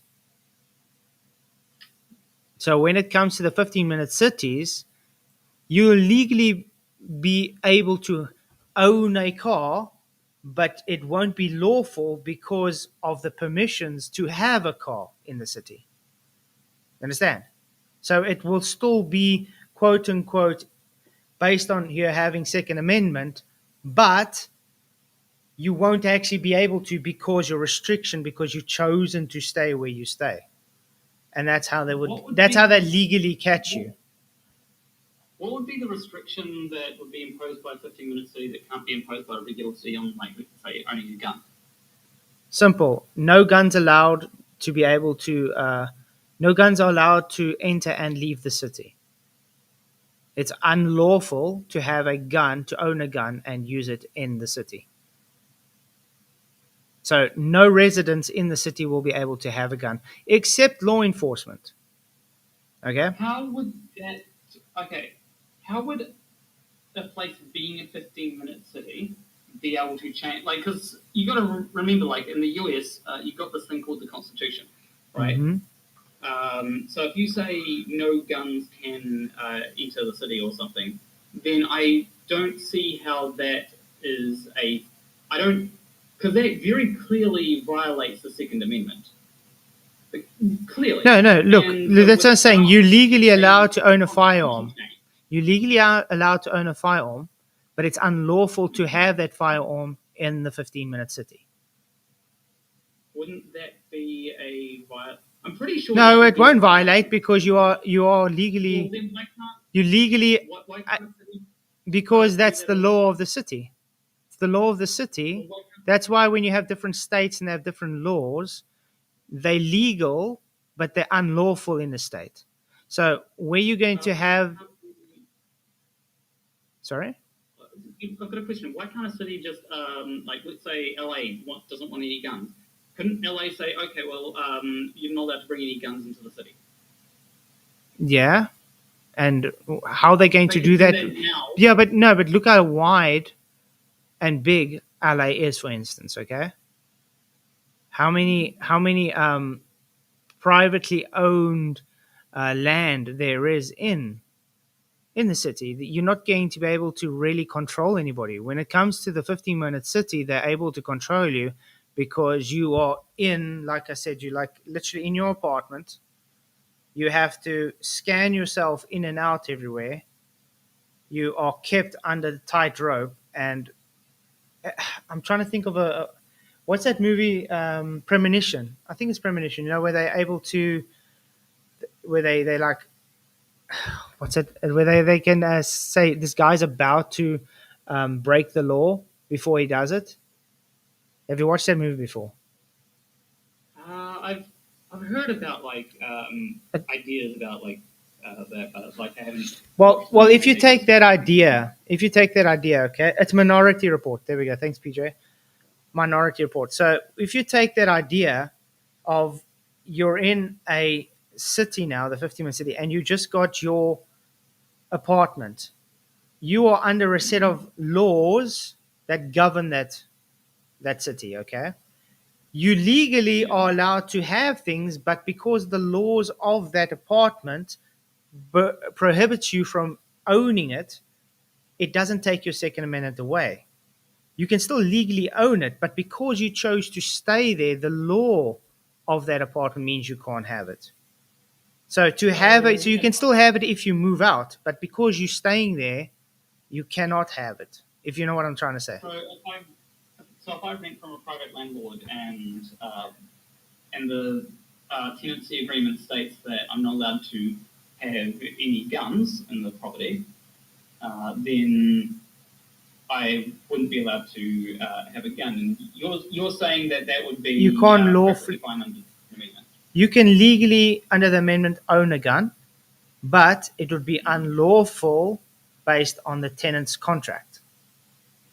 Okay, so that if that is a thing that is allowed to be done on a tenancy agreement, that could happen now. Yeah, that can happen. It's exactly what, but that's exactly the restrictions you will be putting on yourself when you move into a 50-minute city. Well, that's the restrictions that a landlord can put on you. Not necessarily. That is not inherent to a 15-minute city. It would be inherent to whichever landlord. A landlord runs an apartment block. No. And you move into that apartment block, and the rules are you're not allowed to own a firearm or not allowed to take firearms into that apartment block. Then that is a rule that can be enforced without the need of creating. And do you choose to stay in that apartment block with those laws, with those rules? Well, it depends. Like, if you need a place to rent and the apartment block is the only place that you can afford, what other options do you have? Yeah, so you choose to stay there. So by default, you're throwing away your right to own a gun to stay in a place that says you're not allowed to have a gun. And that's exactly what the 15-minute city stands for. That can be done now. That can No, be done without a 15-minute city now. No, there's a lot of things that prohibit these kind of things happening. Obviously, there is people that have rules that they govern as landlords, but they are not allowed to enforce no guns. They're not allowed to enforce they're not allowed to enforce a person not allowed to have a gun on their property.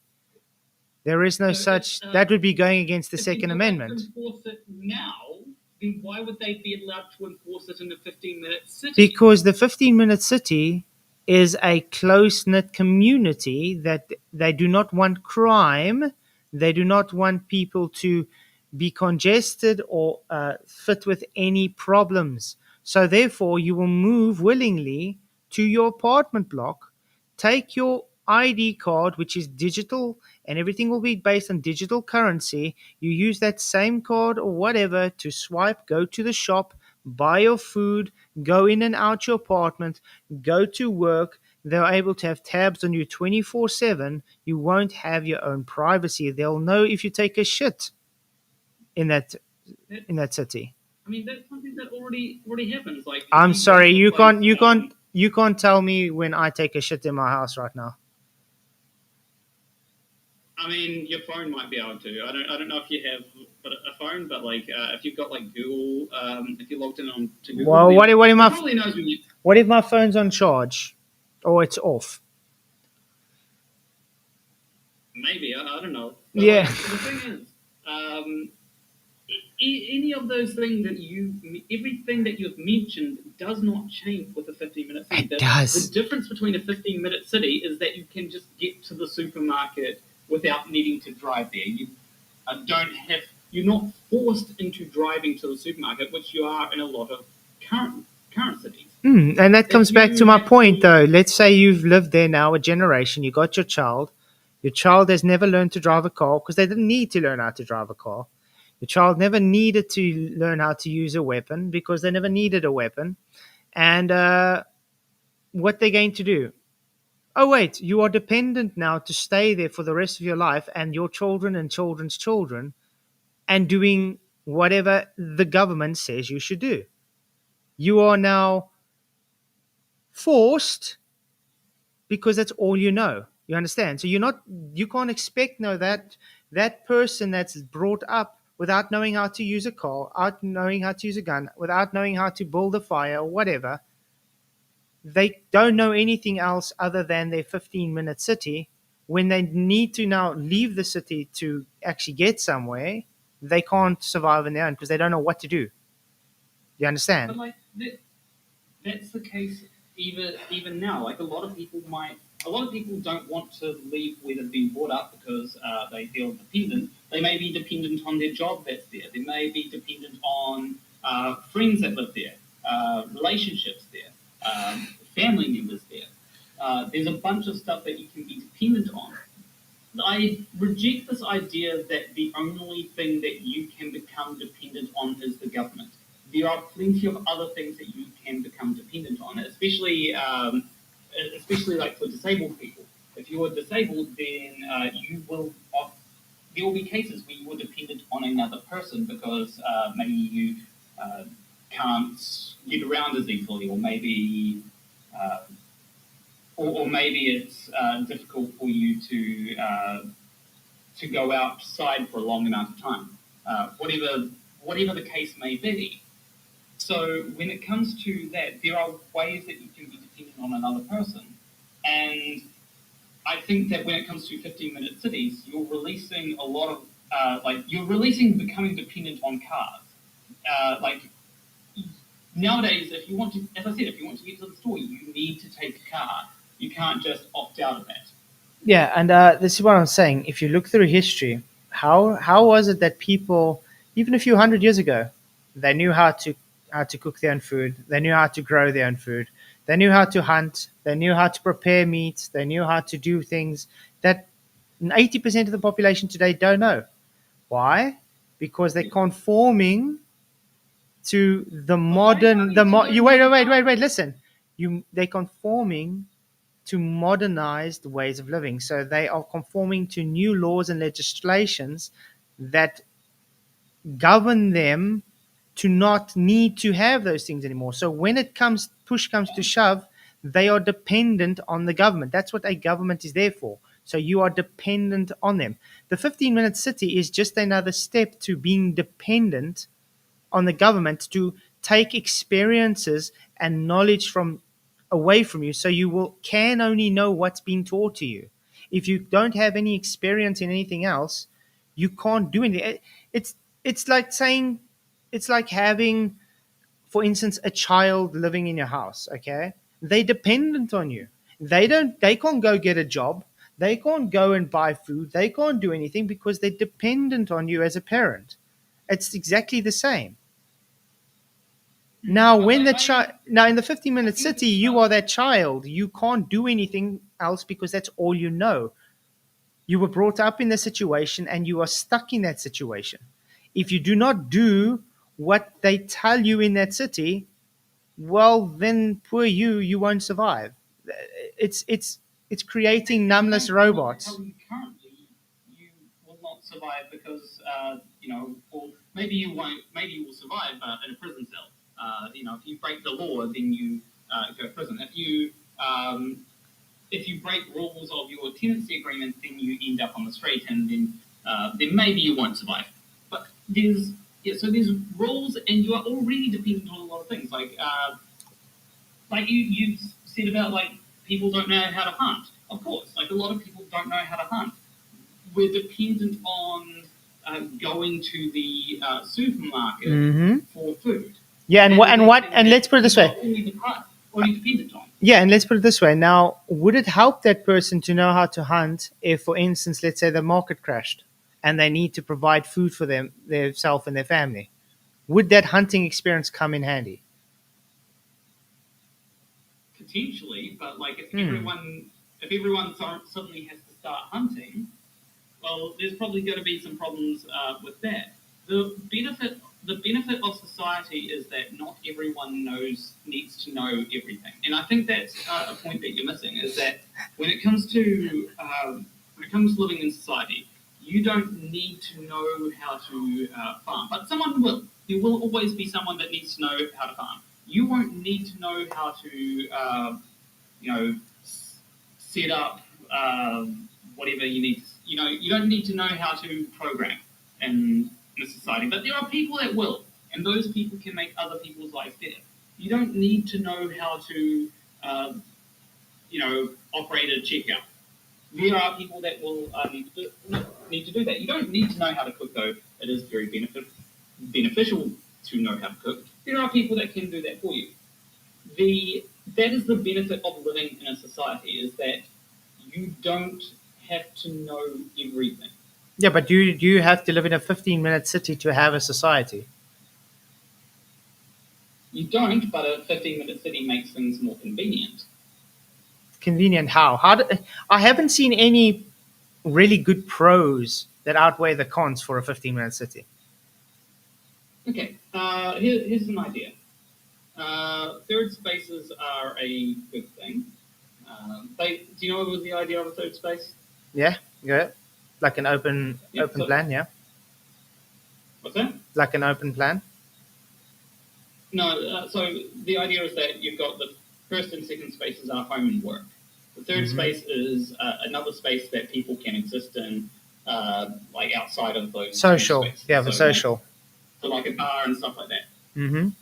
With the way that current cities are currently set up, it makes it hard for third spaces to exist, especially. And I just had a thing crash. So, if, for example, I want to hang out with friends, it's a lot harder to do that when I have to, if I have to go all the way across town, and then if I want to get back, I have to come all the way back. In a 15-minute city, ideally those places would be 15 minutes away at most. Whereas if they're an hour away, it kind of disincentivizes that. And also, by them being so far away, it makes it harder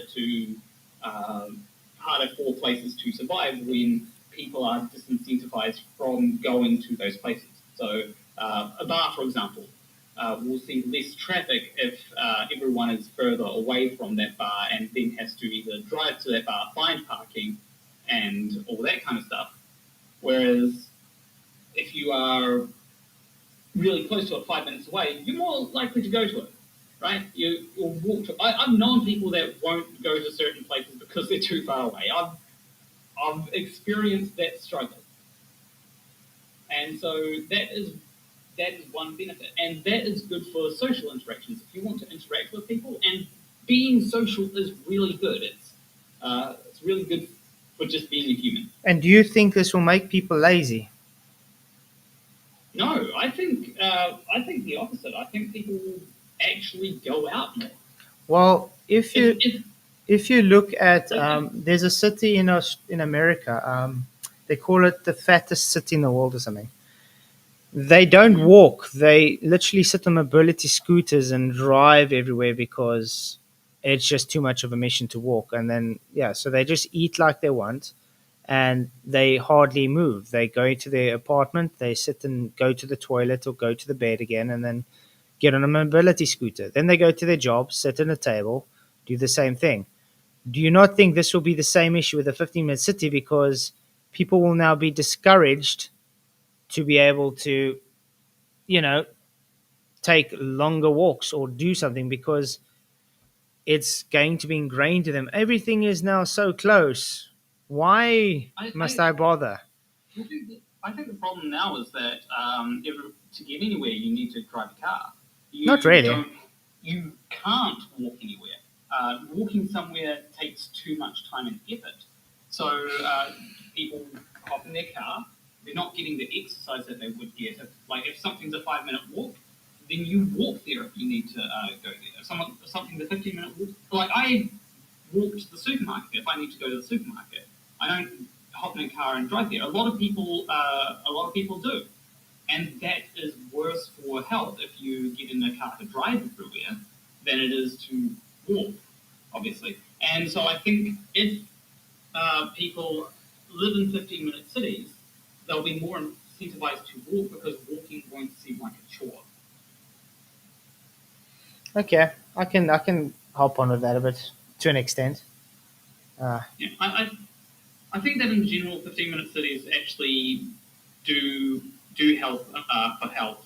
And I know that you'd probably say something about like the food or something, but I'd argue that that's like a problem. Well, what do you think? What do you think? Because it will be limited for in the cities for food commerce. Do you think it's going to be the businesses that, like for instance, the bigger franchises like McDonald's and things that will be the food No. choices there? This is another benefit of 15-minute cities, is because it's just easier to go places. Like if you want to go to a cafe, it's right there. Like you might be in, especially if you're in a mixed-use neighborhood, where your house might be above a cafe. So if you need to go to a cafe, it's just down a block of stairs. And that helps for if you want to, you want to hang out with someone or whatever. With local businesses, especially being closer to where you are, then those local businesses will see more foot traffic, which is important. If you need to drive somewhere, then you're more likely to drive past a lot of local businesses.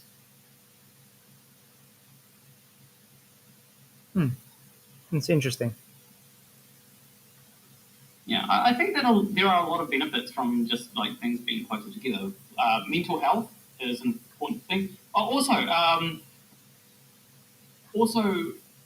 one thing that I do not like about too many cars is there'll always be at least one asshole. I see this like at least once a week. There'll be one asshole that one person that has the smallest dick and is compensating for it by making his car loud as shit. Right? That is something that is really annoying and irritates me to no end because I don't know what it is about it, but it just does something and my brain does not like it. So you don't like loud cars? I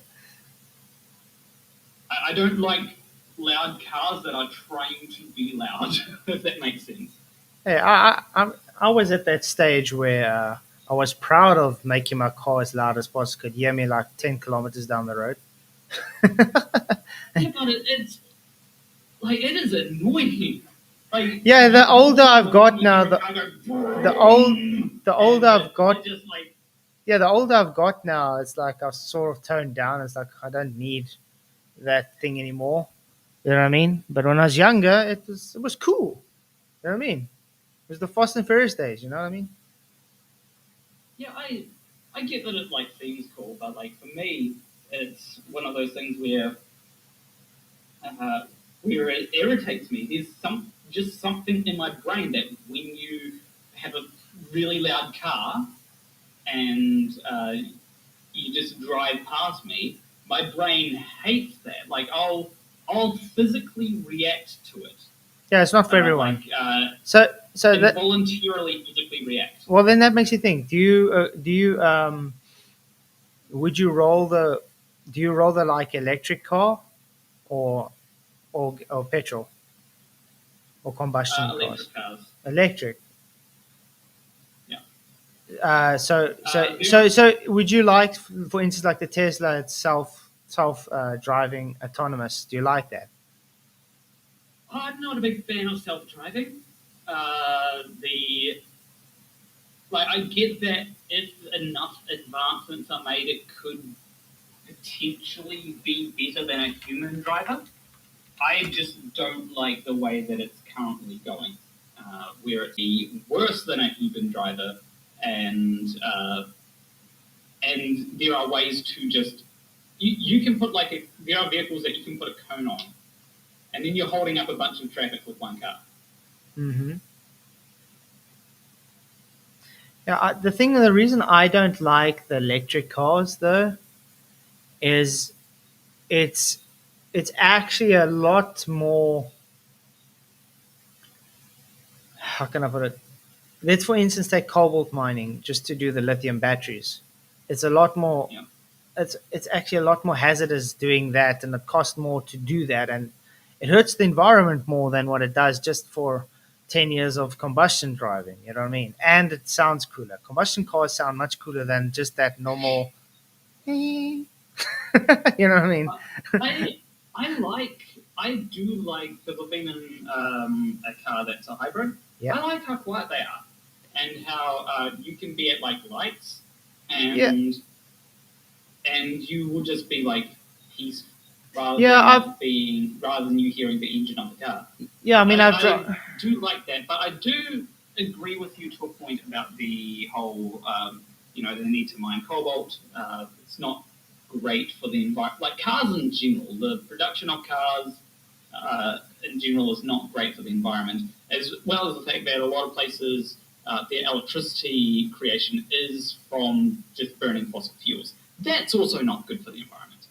So, in that sort of sense, I think that there are issues that not on. I think the issue is with cars. Public transport, on the other hand, and being able to walk everywhere or being able to cycle everywhere, I think that's a lot better. Like, if you live in a 15-minute city, you don't need to drive. Therefore, you don't need to create so many cars. And what that means is that the 15-minute city has a better impact on the environment. Yeah, that's another positive, obviously, because you're going to have people cycling rather. Yeah, and that's why I also support cycle lanes. There's a lot of people that don't like them. Have you found that there are two groups of people that get an undeserved? Now I know that you probably say flat earthers, but there are two groups of people that I've found that get an undeserved amount of hate. And Christians. What's that? Christians. That is not one of the groups that I was talking about. But they are one of the most hated groups that you can find today. And imagine being a flat Earth Christian; it's even worse. I mean, when it comes to Christians, there are a lot of Christians. Like in government, I think most people in government are Christian. No, not really. Used to be at at a stage. Today, you'll rather call them what Dawkins will say, cultural Christian. Some of them, I would probably agree with that. There are some people who I'd say don't act like Christians, but that gets into. I agree with that too. I agree with that too. What's that? I agree with that. Yeah. Also, I just realised that. Oh no, things aren't going wrong yet. So the two groups that I find that get an undeserved amount of hate are vegans and cyclists. Cyclists. Yeah, people don't like cyclists, but then again, they don't like campers either. People that drive with caravans. I don't know why. But cyclists, for some reason, people don't like them. I think it's because they see them as a nuisance for some odd reason. Yeah, I think that is part of it. I find that there's also this notion that cyclists are constantly breaking the law, right? I've heard this a lot from people, and it's cyclists are constantly breaking the law, and it's like, well, a lot of drivers break the law. It's just that when drivers break the law, they don't really notice it. Because maybe you're a driver who breaks the law, but when cyclists break the law, it's suddenly a big problem. Yeah. It's not just the one cyclist that may accidentally went through a red light or something. It's every cyclist. So I just want to ask: are you a vegan cyclist? No, I am not. Don't worry. I actually don't own a bike. So I do want to own a bike. I think it would be a bit easier to get around that way. But Well, it's a good unfortunately, stress that's not. reliever. Cycling is actually a very good stress reliever as well. Um, so yeah, if you ever get into it, you'll actually enjoy it. Yeah, I used to have a bike, and I kind of regret not keeping it. I think I just at one point stopped using it because I had a moped that I could use. But I'd like to get a bike again, especially if there's one of those electric bikes that you, because if you're in a hilly area, and there are a lot of places in New Zealand that seem to just be built on hills. So if you want to get up a hill, you just turn the electric on, and that helps you. But Yeah, because I've been seeing that, Yeah, like with my close family friends in Christchurch. Also, it's quite hilly there. that is that. Yeah, that's one part of Christchurch. Most of Christchurch is actually pretty flat. Oh, But if you're in there's a particular Port Hills, I think they're called. Then Okay. yeah, it's pretty hilly there. it's quite cool. But that's because it's literally a hill. Um, So, why do you think people But yeah. hate vegans there? They honestly, it just seems to be that they find them annoying. What? Like you know everyone knows the joke, right? Everyone knows the joke. Vegan How do you know games. if someone's a vegan? They'll tell you. Yes, that is the truth. It's usually the case. I have found that it's not always how it's not always the case. I find that often it comes up because of someone. I might be cooking someone something, and then they'll say, "Oh, I'm vegan, so don't put any meat in it." It's like, or any animal products in it. It's like, okay, cool. And food is a big part of culture. If you want to throw a party and there's a vegan, the vegan's probably going to let you know, "Hey, I'm a vegan, so please have vegan options." Yeah. If you. So yeah, I think that is a particular thing that needs to be considered. Hmm. Uh, But then I also find that there are vegans that can be a bit annoying about it.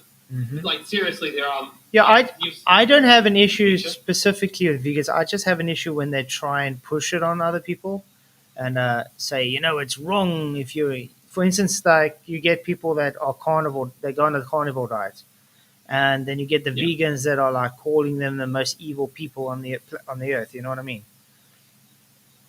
But then I also find, honestly, I find the anti-vegans to be just as annoying as those vegans that will do what you're describing there. Like someone who's like, all vegans, this, that, and the next thing. I find them to be just as annoying. Yeah, I think what you should take on this is we don't need to push onto someone else. Mm. But I will say that I do think that I have a good compromise, right? Because like vegans kind of do have a bit of a moral high ground, in the sense that less of harming this animal. Not actually. If you look at vegan farms, vegan farms are actually terrible because all the pesticides and things they use, they kill more insects and birds and things to keep the crops for their vegan crops proper than it does just for an ordinary crop. So it's quite telling that they have to play the blind card for the vegan crops when. I'm not entirely sure about that because I know that like with animals you have to grow a lot more crops to basically you're feeding your food, which is another thing. If you use more space and land if you're using more space and land to grow food for your food, then it'll take. You have the problems with growing crops, but more so. So I'm not entirely convinced that vegan, like if I want to buy rice, for example, and there's been rice, or if if I want to buy soybeans, right? I don't see much of a difference between, maybe there is, but I don't see much of a difference between the soybeans that would be made for animal production and the soybeans that would be made for my own production. Yeah, I guess it's got to do with the proteins. So what I'd say is that when it comes to the crops for animals, they would also have a lot of the problems that. And remember, you're using more space for land because you've got to feed the animals a lot. So I would argue that there is a compromise that can be reached, and that is just try to cut back on meat on your diet. Again. I think meat is a very important staple on a person's diet. I think a person was made to eat meat, so that's why I take a different stance, because most of your best proteins come from meat. I think that, like, for some parts, meat is good for a diet, but then there are also you don't need to be eating as much meat as people eat today. In fact, from what I've heard back in like the olden days, people didn't need to eat as much meat. Meat was not as much of a staple part of the diet as it is now. And I think that people can certainly cut back on a lot of meat whilst getting all the nutritional value that they need. I eat meat every single day, though, so I can get my protein intake. So I need about 180 grams of protein a day. So then also, like, paying attention to your diet. So, for example, I have looked into like some things that I eat, and I've found that beans actually have quite a bit of iron. Iron's good. Good. But you need to also have vitamin C. So having a decent helping of beans. I think if you just have a decent amount of everything, it's good, as long as it's balanced. I don't think too much of one thing is a good thing in the long run. Oh, definitely not. Like those carnivore diets that you brought up. Carnivore diets are they're very good. I've seen good health benefits on a lot of people, especially if they got skin diseases. Carnivore diets has helped a lot. But would I recommend it for longer than 6 months? No. I would say do it and then go off it a bit and then go on it again, kind of thing. But I am a guy that says go balanced with everything. I would disagree with carnivore diets being good because of the simple fact that scurvy is not something that we need to bring back. Well, I've seen people go on carnivore diets a long time and haven't got scurvy. They've actually been healthier than what they were. I mean, I can show you some people that's, sorry to say, been vegan for years. They were sickly, and as soon as they went on the carnivore diet, they were different people. I'd say that that's very anecdotal. Like, maybe there are benefits to carnivore diets that haven't been looked into, but I would want to see like proper data and studies on that kind of thing to convince me. But we also have to point out, though, everybody's different. From not eating enough fruits and veggies. At a stage, yeah. But today we get enough of those vitamins in the food to eat anyway. So, we have to point out that it does differ from person to person. Some people, carnivore diet won't work at all. Some people, it's good for them. Some people, vegan will be rubbish, and some people. I think it depends on the person. Yeah, and like that's one of the things that I'd say when it comes to veganism. Like, not everyone has, because when it comes to being a vegan, you have to know, okay, how do I get this from my, how do I get this in my food? And not everyone has the time or energy to look into that, especially since they're too busy in their 2-hour commute to work, which is, sad and depressing, and they've got to work for 8 hours. They don't have the time. Maybe if they lived in a 15-minute city, they could be vegan, but they don't have the time. So when it comes to veganism, I can understand people not wanting to go full vegan, but I'd say, hey, maybe take a step back from meat. Maybe rather than having some meat in your diet, have a bit of tofu. Or if you want, I quite often like putting soy protein stuff. It's actually sometimes you can get like meat products that actually taste, or fake meat products that actually taste better than the real stuff.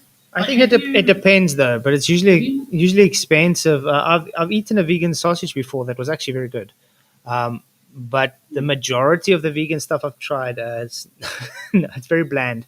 Yeah, like I will agree that there are definitely some vegan stuff that I've tried which is like, okay, this could be better.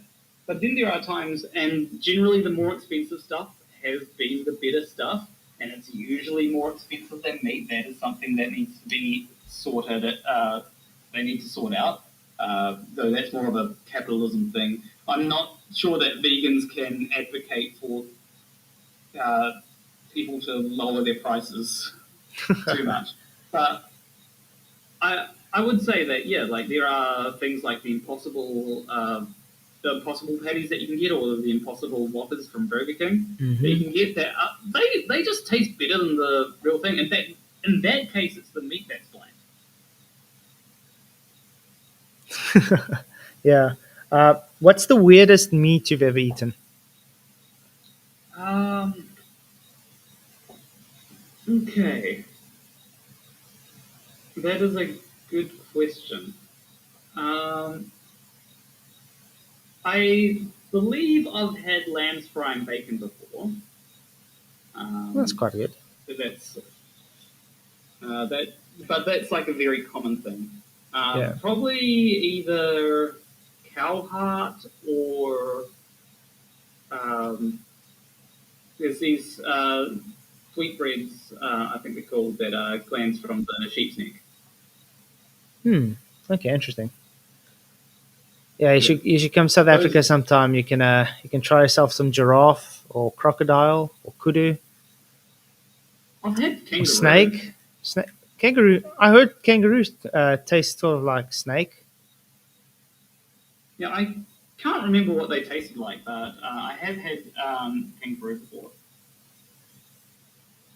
It was years back when I was over in Australia for a bit. Well, that's quite interesting, yeah. But isn't it like but the kangaroos? I don't think they'll really kill them for food though. It's more because they're protected. I think. There might be kangaroo farms or something. Yeah. That'd probably be it. Because like you can, if you're in Australia, or at least where I was, which was over in Byron Bay, I could just go to the supermarket and there would be kangaroo sausages. Oh, that's well cool. Yeah, there'd be plenty of kangaroo meat. There'd probably be kangaroo steaks that you could get as well. So I assume that it would be something that would be farmed rather than hunted. Probably. Yeah, but then there's there are things that I've eaten that some people would stay well away from, like grasshoppers. Yeah, that's something that that I don't think I would eat as a want, but as a necessity if it's a survival thing. I mean, I've eaten some weird things in my life: sheep's eyeballs, rat tail. I've eaten quite a lot of different things, but I think the most interesting meat I've ever had was probably between giraffe and crocodile. Okay, I didn't even know those were meats that you could get, or at least they're not meats that you can Well, get. here we can get them, yeah. It's like I assume that in different places of the world there are different things that you can get. I mean, we don't have many giraffes here in New Zealand. Not exactly. There's not exactly a place where they're native to. Yeah. Also, I've got a question. Like, what would be one of your favorite meals? My favorite meal, I think it changes. At the moment, I really do love myself a avo and chicken wrap. That would be my favorite at the moment. I recently had a desire to and you brought it back. I want to make wraps, and they have to be homemade wraps as well. You know, you have to have like the salad there, the I like cheese, I like the mayo. I like the beetroot and spinach wraps. Those are quite good. Oh yeah, Hmm. I sometimes have beetroot and that, but I don't buy a lot of beetroot. Yeah, I take it for the iron. That's a good point. Maybe I should, because I do try to make sure that I'm getting enough iron in my diet. It's good. But yeah, one of my favorite foods. Like I tend to like spicy foods, so if I can put spice into something, I will. But one of my favorite foods has generally been uh, something like nachos, Oh, okay. and curries are also a good one. But curries take a lot to prepare. Hmm. One thing I haven't had in a long time that I think I would love to get again is babuati. I don't think you've heard of that before. No, It's I a have South not. African dish. It's delicious. It's Okay. like yellow rice, basmati rice. It's a mix of Okay. like egg and chutney, and you put raisins in. Oh, it's delicious. Let me see if I can get a. That's something that I might have to try at some point. Yeah, I have had some. I've had some certainly interesting things. Like there was something that I had a few months back that my partner made for me, and that was a chicken chowder. It was beautiful. Nice. Yeah. So things like that can be really nice. Just anything that has a lot of flavor, really, and that's the problem with some people is that they don't put enough flavor in their food. Yeah. There's some people that's very bland, and then you get the people that their hands are too heavy with the salt. Yeah. Yeah. Um, Because at a there are stage, times when I mean, believe it or not, at a stage I was like over 100 kgs. I wanted to become a chef, so I would eat practically everything. I was very overweight. Uh, it was it was something. yeah, I personally think I need to put on weight. How much calories do you get in a day? Don't you count your calories though? I do not count my calories. I Last time I went to the doctor's, though, I had put on a few kgs. I had gone up from like 58 kgs to 63 kgs or something. Wow. So And how tall are you, Ed? How tall are you? I'm 175 centimeters. I think that's like Wow, so you're long. 5'9". Yeah. So yeah, you're gonna need to pick up some meat, man. Because I think Yeah. I think your BMI is about 70 to 75 kilograms. Yeah, honestly, it's definitely been worse. Well, yeah, I at one point I was quite underweight, but I think now I'm starting to put on weight, which is good. I am trying to work out a bit more, but it's probably gonna be a very slow process. yeah, because you have to eat in a surplus to be able to build. So, but I think if you just concentrate more on proteins now, you'll pick up that weight quite good. Yeah, I Because I because have with been trying to me eat because a with bit me more at the meat moment lately. because with me at the moment I'm about 72 kilograms, but I've only got 12% body fat. Okay. So it's Yeah, I don't know my percentage of body fat. I generally don't pay a lot of attention to that stuff. And one person said eat a lot of beans, which that's something that I like. This is a really nice thing. Have you ever heard of toasty pies? yes. Yeah, like baked bean toasty pie. Mm-hmm. What I do is I put some crushed garlic in as well. Oh, nice. So I put baked beans in, I put crushed garlic in, salt and pepper, just some flavorings like that, and then some cheese on top. Yeah, you have to And put the cheese. then, Yeah. And then very nice, very nice. since I worked out that I could put garlic in it, I've always put garlic in it. Yeah, garlic does. No, I think the cheese and the garlic work well together. Yeah, I mean that's what garlic bread is, right? Cheese and garlic. Yeah, practically. Cheese, garlic, and butter. Well, depending on what garlic bread you get. Like if you get the cheesy garlic bread, then obviously it has um, has cheese and garlic. But it's always nice to just make some garlic bread at home. Yeah, I usually make fresh garlic bread of it or something.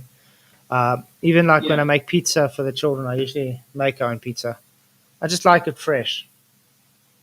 Yeah, I've actually had some really nice pizza.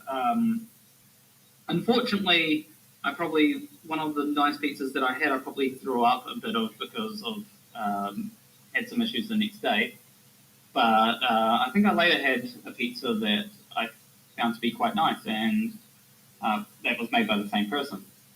And yeah, just a really nice pizza. It had a lot of flavor to it. I couldn't tell you like half the ingredients that were in it, but yeah. Awesome. Well, it's getting kind of late You know here. what I think? Yeah. I'm enjoying this chat, though. I think we should do another one sometime where we can just chat. It's nice. Yeah, It's different. like I find that a lot of the problems that a lot of conversations where they're supposed to be adversarial, not like debates, Yeah. where people are like, oh, I'm going to try and get you with, try and explain why you can't see Polaris from the southern hemisphere, like that kind of stuff. Yeah. I think that the problem with that is that you are trying to get at the other person, whereas chats like these, it's just, hey, Just chatting, yeah. Here's something that I find interesting that I like to think about a lot. Yeah. No, I agree. And yeah, and I think that there's a big difference in the way that, like, it is very easy to see people that disagree with you as stupid, uneducated, as people that don't know what they're talking about. But yeah, I think that sometimes it is a good idea to just take a step back and go, hey, let's talk to this person as a person rather than as Yeah, an I agree. adversary. Yeah, and I mean, we can get along, even though we don't agree with stuff. Doesn't mean we can't get along. Yeah, like, here's a question. What sort of music do you listen to? Like I said, it does change through the years. I used to be a heavy rocker and metal at a stage. I've leaned more these days into. I still like my old classic 80s and stuff, but I do enjoy my EDM the most, actually, or chill house. I think last night I was listening to a lot of 80s stuff. There was definitely some heavy metal in there. I think I was listening to a bit of Black Sabbath, a bit of System of a Down. System of a Down, that was still epic. That was still one of my favorite bands of all time, there. Yeah, I got into them like when I was in my teens. Yeah. And I remember my parents freaking out a bit. Yeah, I remember Being like, Toxicity. that's not real music. Yeah, when Toxicity came out. Yeah, Toxicity is a song that I've actually learned from guitar, but I play it my own way. Okay. Yeah, rather than... So, I don't know if you can hear it very well if I grab my guitar. 1 second.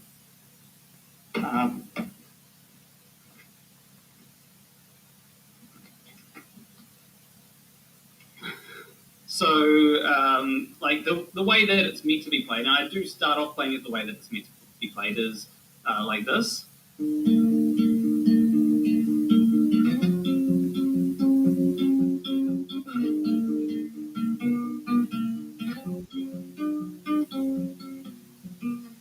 Whereas I play it like...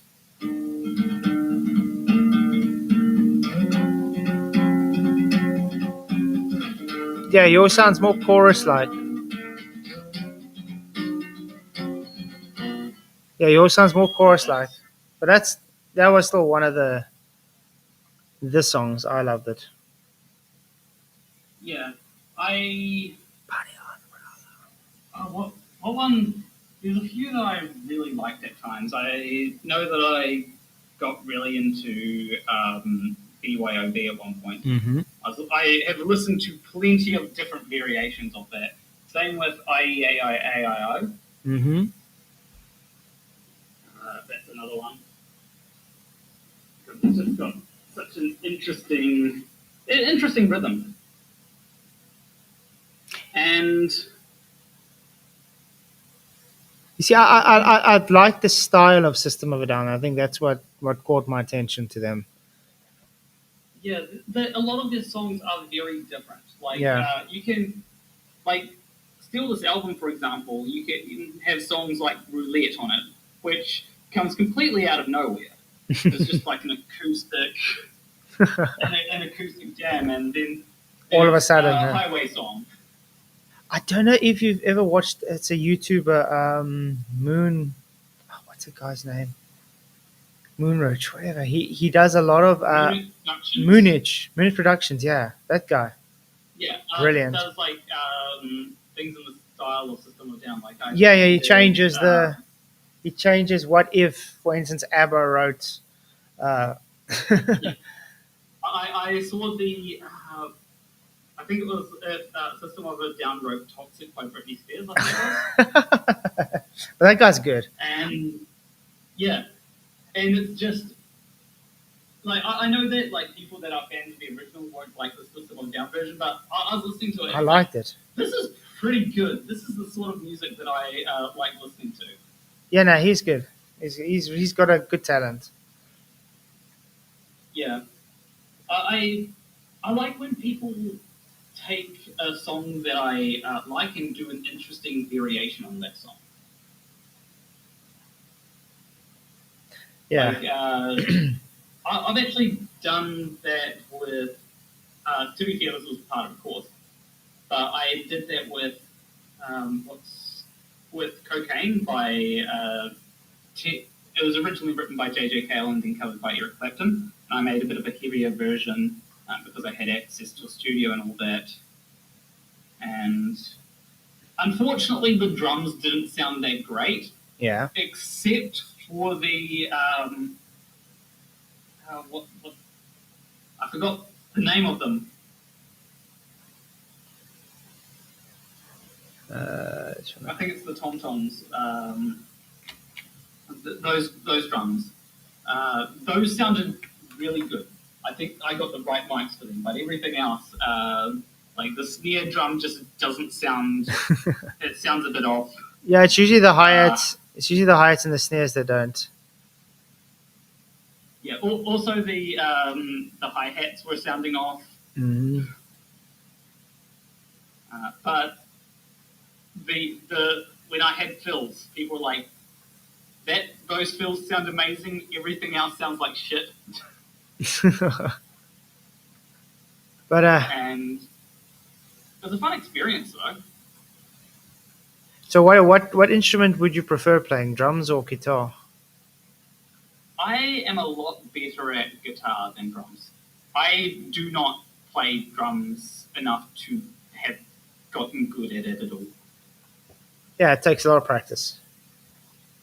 Yeah, and it's also so I have the same problem with keyboard. You know, you've seen the keyboard in my videos, and I can play a little bit, but as soon as I'm trying to do different things with both hands, that is when I start to have trouble. Yeah, so Like because you're concentrating on the left, and then your right hand has to do something else, and then you get confused. Yeah. The trouble that I have is that both hands have different rhythms that they're trying to do. So I think at one point I was trying to follow a tutorial on learning "Don't Stop Believing" by Journey. Oh yeah. Don't and stop. The intro part was I just could not grasp it because one hand is doing one thing, the other hand is doing another thing with different timings and all that kind of stuff, and it just my brain just could not keep up. Yeah. So, but you get some people that are just inclined to everything. Yeah, like I do like playing different musical instruments. instrument that I have. Like I have some interesting instruments. Like um, I have this one that has some interesting sounds.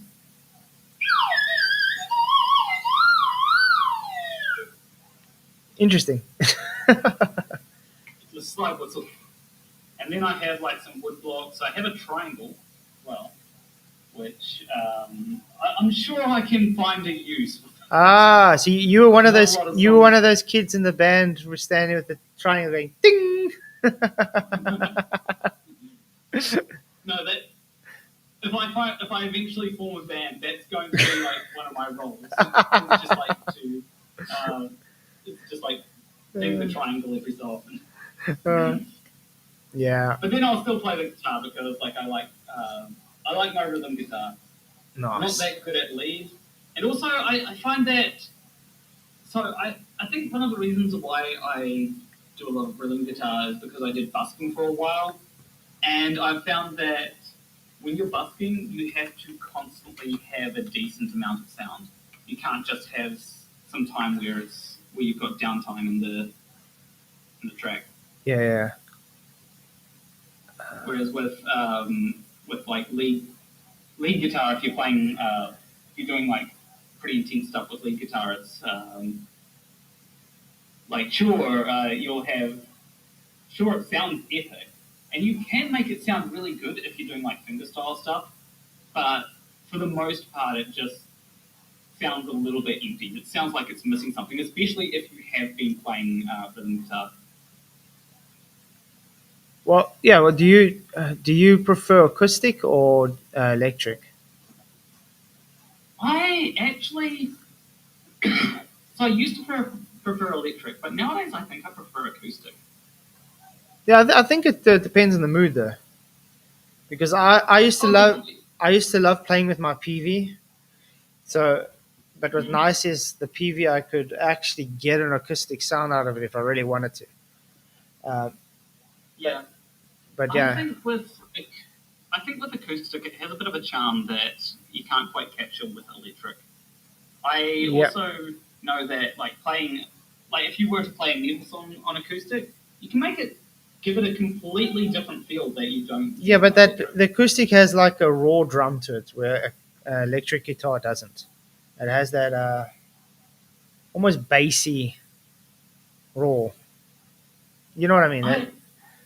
Yeah. Also, another good thing about acoustic is you can essentially. I've gotten a lot better at this over the years, but you can essentially make it a percussion instrument as well.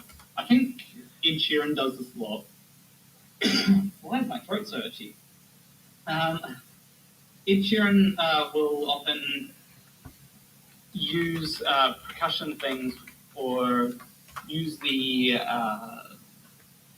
guitar as a percussion instrument Yeah, whilst also using it. yeah. You can, yeah. No, that's what I like about the acoustics. You're able to be very creative of how you use it. Yeah, like if I think something that I've kind of written myself. I'll just play like the rhythm. I essentially use the guitar as both the rhythm and the percussion. So I think it goes.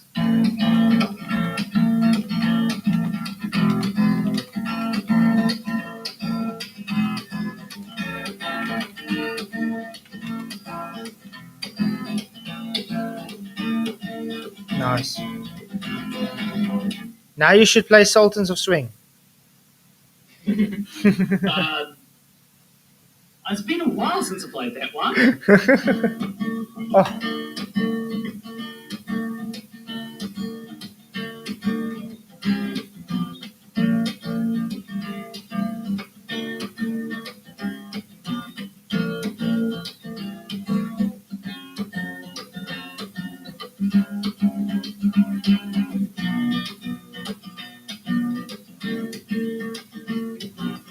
not bad.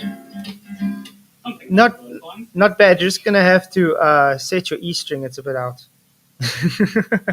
Probably. I haven't tuned this since a small while back. So Oh, but it's still awesome, man. No, I see you enjoying that. So that's what counts. yeah, I do like. I generally do like music. It's something that I don't know. Ever since I was a kid, like I remember when I heard about MP3 players, right? And I immediately wanted an MP3 player because it's like, oh, cool, this can. Yeah, yeah. The MP3 players were awesome. And now, if you talk to Yeah. anybody what's an MP3 player, they're like, I've got a phone. Yeah. What's an MP3 file? Exactly. Oh, man. You know. No, to be fair, when it comes to MP3, I am not a big fan of that because the creator of MP3 was a. They did some like proprietary bullshit with it. That's why I prefer things like OGG. And like when I think the patent or something expired for MP3, and then the person was like, "Oh, you should use this format instead." And it's like, we see what you're trying to do. Mm-hmm. But that's what they do. Yeah. Yeah. I am very much for open source stuff. Like one of my favorite file formats when it comes to like if you want to do 3D modeling and for games and stuff, you'll need to export it, and there are a couple of different ones that people use. The common one is FBX, but I believe that's proprietary by Autodesk. But like one of my favorites is GLTF, which is a open source one that was made by the Kronos Foundation. In fact, I quite like a lot of the stuff that the Kronos Foundation has done. Okay. They've made, I think they designed the specifications for OpenGL or something. They've also, obviously, they've done a couple of different 3D file formats. So they've done Collada and GLTF. Have you written any games? Yes, I have. What type of games do you like making? Most of the games that I've made have been in GameMaker. There's been a few in Unity that I've made, but most of the ones that I've spent a lot of time on have been in GameMaker. They've been generally platformer RPG hybrids. Oh, okay, yeah. Because the only game I've ever done was on Java, and that was creating a football manager game. What a mission! Okay. What a mission! Yeah, I've generally created like 2D platformer hybrid stuff. Oh, that's nice. And when it comes to other games though that I've made, one of my favorites was a bit of a horror game. Mm-hmm. It was the idea behind it was I was in the 2D team, so it was a game jam. We had 48 hours to create a game, and I was in the 2D team because we're going to like create art, 2D art, and all that. And I was like, hey, why don't we make this 3D, but still make all the assets 2D? Huh. It actually turned out pretty well. Not a lot of scary stuff that happens, but if you turn off the lights, you can try to get yourself scared. Sure, interesting. We should actually try and stream one of it, playing some of those games sometime. Maybe. Yeah. I've tried to get FTFE to stream one of the games. Like, there's a game that I made called Flurpia, so I've realized that I can probably make it better if I were to have my own engine for it, because I've realized the power of just doing things in 3D. Yeah. Unfortunately, GameMaker is not good for 3D stuff. Unreal. If you just do half of the stuff in 3D, and if you can get yourself a good system, if you can get yourself a good system and you can use Unreal Engine 5, it will be unlimited power. To some extent, but like the way that I'm doing things is a little bit different to how Unreal Engine does things. You see, I'm using what's called a cabinet projection. Okay. So rather than looking like a, I'm trying to work out how to explain it. You know how there's Pokemon games and it's kind of top Yeah, down, yeah, yeah. It looks and almost. like, It almost looks Game Boyish. yeah. Rather than that, the buildings have sides to them, but only one side is visible of the building. Okay. The other side doesn't get shown, and that's called a cabinet projection because the way that cabinets, if you're looking at a building manual, the way that cabinets are shown is they'll have it'll be an orthographic view, but one of the sides will be visible. Yeah, it reminds you of like Contra. I don't know. I think it might be too What that too is. far in front of your time. Contra, we used to play on TV games. It has that same kind of protection, the background. I think some of the Earthbound games might have the projection I'm talking about. Okay, yeah, I'll check it out and we'll see. But yeah, it was great chatting to you, man. Sorry, I got to go. Getting a bit late. Okay, well, we should thank you. we should actually do this more often. It's actually quite cool. It's been fun. It hasn't been too combative. Mm. It's just trying to work out which topics to talk about. You know? Yeah, I think next time we work out a topic specifically to talk about. Sure. Yeah. But it was great. Thank you very much. No problem. Hope you have a great Have a nice one. day further, because I think it's a day by you now. Yeah, it's 10:47. Yeah. And by me, it's like 10 to 12 at night. I should probably, before you go, I'll just read out the one super chat that I got there. By the way, it broke things. So thanks, FTP. Under Chuck Norris's beard isn't chin, but another fist. Okay. And I also got a super chat.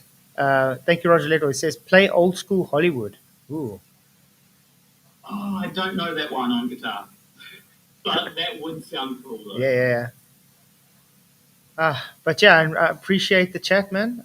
We'll get together again and chat again. Yeah, sure. All right. So, Take care. cheers. Listening, man. Bye. Bye. Let me unmute you guys quickly. There we go. I can unmute. Challenging. So, guys, you should all move to 15-minute cities. 15-minute cities, yeah. That sounds like prison to me, dude. Well, I don't think I'm going to be doing that. Nah. That's So how was the debate, Sam? That's why I have posted this link about the Eurobasmian of XKGB. It's called Subversion. That's exactly what's happening. To make a changes in the society, you just need around 20 years, because that's the minimum amount of time in which you can subvert fully the population, the new population. Why would I move to a 15-minute city when everything I need is 2.5 minutes away?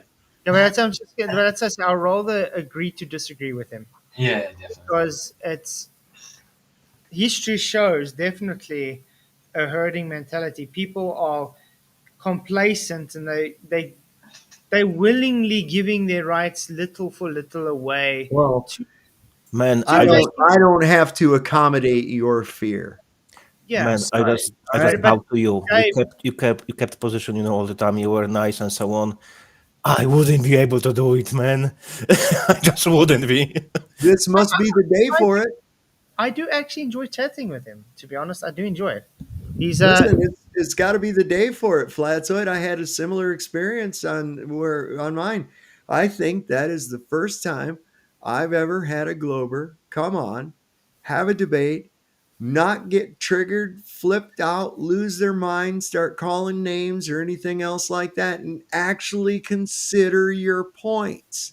Wow. I told him, I said, dude, we broke the internet today. Well, we're definitely going to review the debate. That's for sure. I might do a watch party on it in the day after tomorrow, because I've got tomorrow's already planned. So, but you know what? He won't change his position. I can tell you that. He won't change his mind. Mm-hmm. I'm sure of it. Nah. Of course. But yeah. Go listen back. Me and Planarwalk were talking quite a while on the 15-minute city stuff. it's interesting his thoughts. Nice. But anyway, I'll put that link in for Sob's debate. He just had Kent Reynolds if anybody wants to go watch it. Like I've And said, no, I'm not related to the guy. like, Okay. like I've said today on the chat, we are You know doomed. what? One thing they're doing is they're trying to force people into this. And the way they're trying to force them into that is that they're quietly coming in to areas and changing the zoning laws. People aren't paying attention to that. Hey, you want to come over for a couple beers and watch the game? No, I'm going to the zoning meeting. Nobody said nobody ever, right?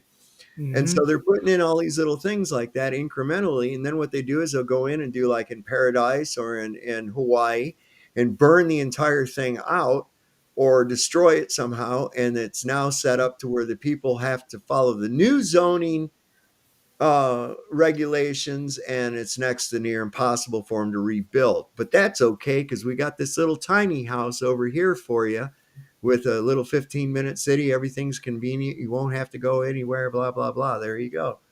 Yeah, but you see, this 15-minute city sits perfectly for this one world government Mark of the Beast thing.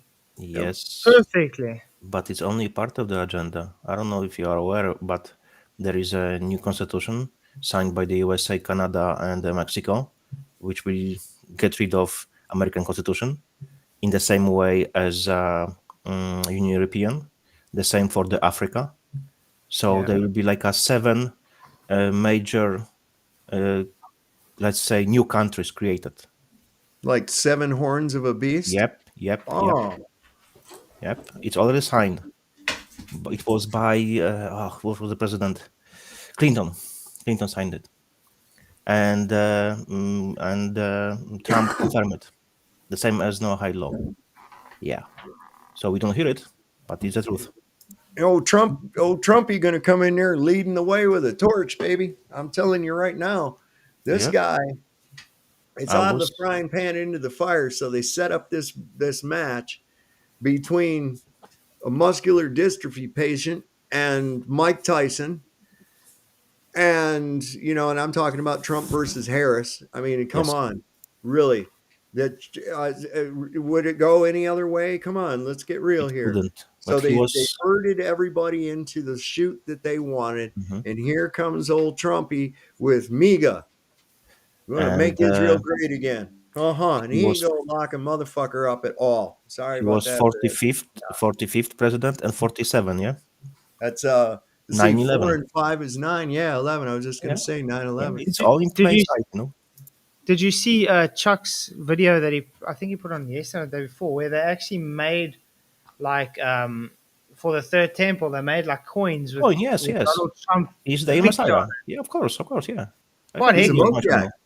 I mean, yeah, there's a lot of things happening. Moved our U.S. embassy from Tel Aviv to Jerusalem. Yes. Oh, that's not controversial at all. No. Got crowned Moshiach by a bunch of Pharisees over there. And, like you said, putting him on a coin and everything else like that. Now I'm hearing him in these speeches talking about he's complaining because Israel doesn't have as much control in our government as they used to. And they're going to change that. And I'm like, what are you talking about? Well, it seems very plausible that he could be the Antichrist that's going on. I'm not 100% certain, but it does seem to be pushed more to that way. Mm-hmm. I will find for you link soon. Trump Chabad. He's hardcore Zionist. Chabad is the most hardcore Zionist organization. And I will find the video for you. It's perfectly, I think this one. Oh yeah, and by the way, Dave, you weren't here. Apparently, we are all anti-Semitic. Oh, Yes. okay. Yeah. What is that? I don't know. It's because apparently we're just anti-Semitic because they say so. Yeah. Oh. Because What I does made that- some, what made does some that mean, comments, though? and now they What does brought that- everyone with the paintbrush. I'm against everyone. the language. I'm against the descendants of Shem. Of course. Well, they're not descendants of Shem. What the hell? Seems so, man. They're not Semitic. Yeah. So I have never given any Well- indication that I was against the language or people that descend from Shem. Well, Solve, did you like what Hitler did to the Jews? What did he do to him? Exactly. Apparently, we all happy that he did that. Oh, you mean when he made him actually have to do physical labor, and then they claimed that it killed him? Yeah. Something And like when he literally built, but I'm talking now real facts, he built for them real camps when he was training them to leave Germany. He Well, was they giving brought that to shit on each, themselves too, man. You openly declare war economically yes, and in 1933. subversively against the government. Yep. Yeah, you're going to be marked as a subversive. I'm sure that if the Catholic Church, if the came out and said, Catholicism declares war on America, that people would be identifying who's a Catholic and probably not wanting to do shit with them. You know what I'm saying? Mhm. So how is that any different? I don't know. The point is, people are spreading nice lies about us all over, Ah, and when we I don't ask them care. to back To be it up, honest. they can't. They can lie whatever they want. They can say well, whatever they want. lies always come to light as lies. Yeah. Hmm. They always do. You cannot keep a lie under wraps. It will always, the truth will always shine through eventually. And Hmm. being one of those people that I could give a crap what anybody says about me, it affects me Exactly the about same like approach. this much. I don't give a FCK what people say about me. If they like me, it's grand, you know. If they don't like me, even better. So, If Okay. somebody wanted to point out that I'm actually critical of Zionism and that I am against it, yes, 100 fucking 100%. percent. Am I against Marxism? Yes, I 100%. am 100%. It just so happens that both ideologies come from the same place and Oh, they I was going both to ask you if you know it. lead Yeah, to the you do. same place. Very So good. wait. So you're not a communist? No, Ah. Neither do I. Not Okay. no, Marxist. I do not believe in any ism. nope, I don't either. I'm not an Marxism, ism person. Catholicism, Not much Judaism. a big fan of anities either. Yeah. Okay, guys, I want to end the stream here because I have to unfortunately end it. Yeah, it's like 3 hours, yes. Tomorrow night it is. PJ is streaming live. Alien Jesus. Correct? oh no, that's 12. No, tomorrow night is your first episode between you and Luke, the Catholic thing, the very first episode. Okay, cool. Tomorrow afternoon is Alien Jesus. Yeah. Well, you got, let me guess. You clipped out Ancient Aliens. You got the hair guy. They go, could Jesus have been an extraterrestrial? And then the hair guy comes on and says, yes, absolutely. It can only mean that he was an ancient alien. Yeah. no, it's Billy Carson. Billy Carson talking about Jesus was an alien. So yeah, All righty. yeah. So yeah. Tomorrow night's PJ, guys, and then I'll see you all Wednesday. I think Wednesday we'll probably do reviewing some Solve's debate with Kevin Reynolds. That's not related to me, and then I think that'll be fun. Yeah, listen, he was a delight. That's why I got to say it must be something in the air today But because it was actually a delight. I invited him to come back anytime. Um, no name calling. So if anybody's wanting to watch it, expecting there to be some Jerry Springer bullshit, you're not going to have it. If you want to hear some good knowledge dropped, well, that's why you'll want to watch it. So yeah, so yeah, he didn't do like FTFE tried with me with MDD, tried to stop talking every time.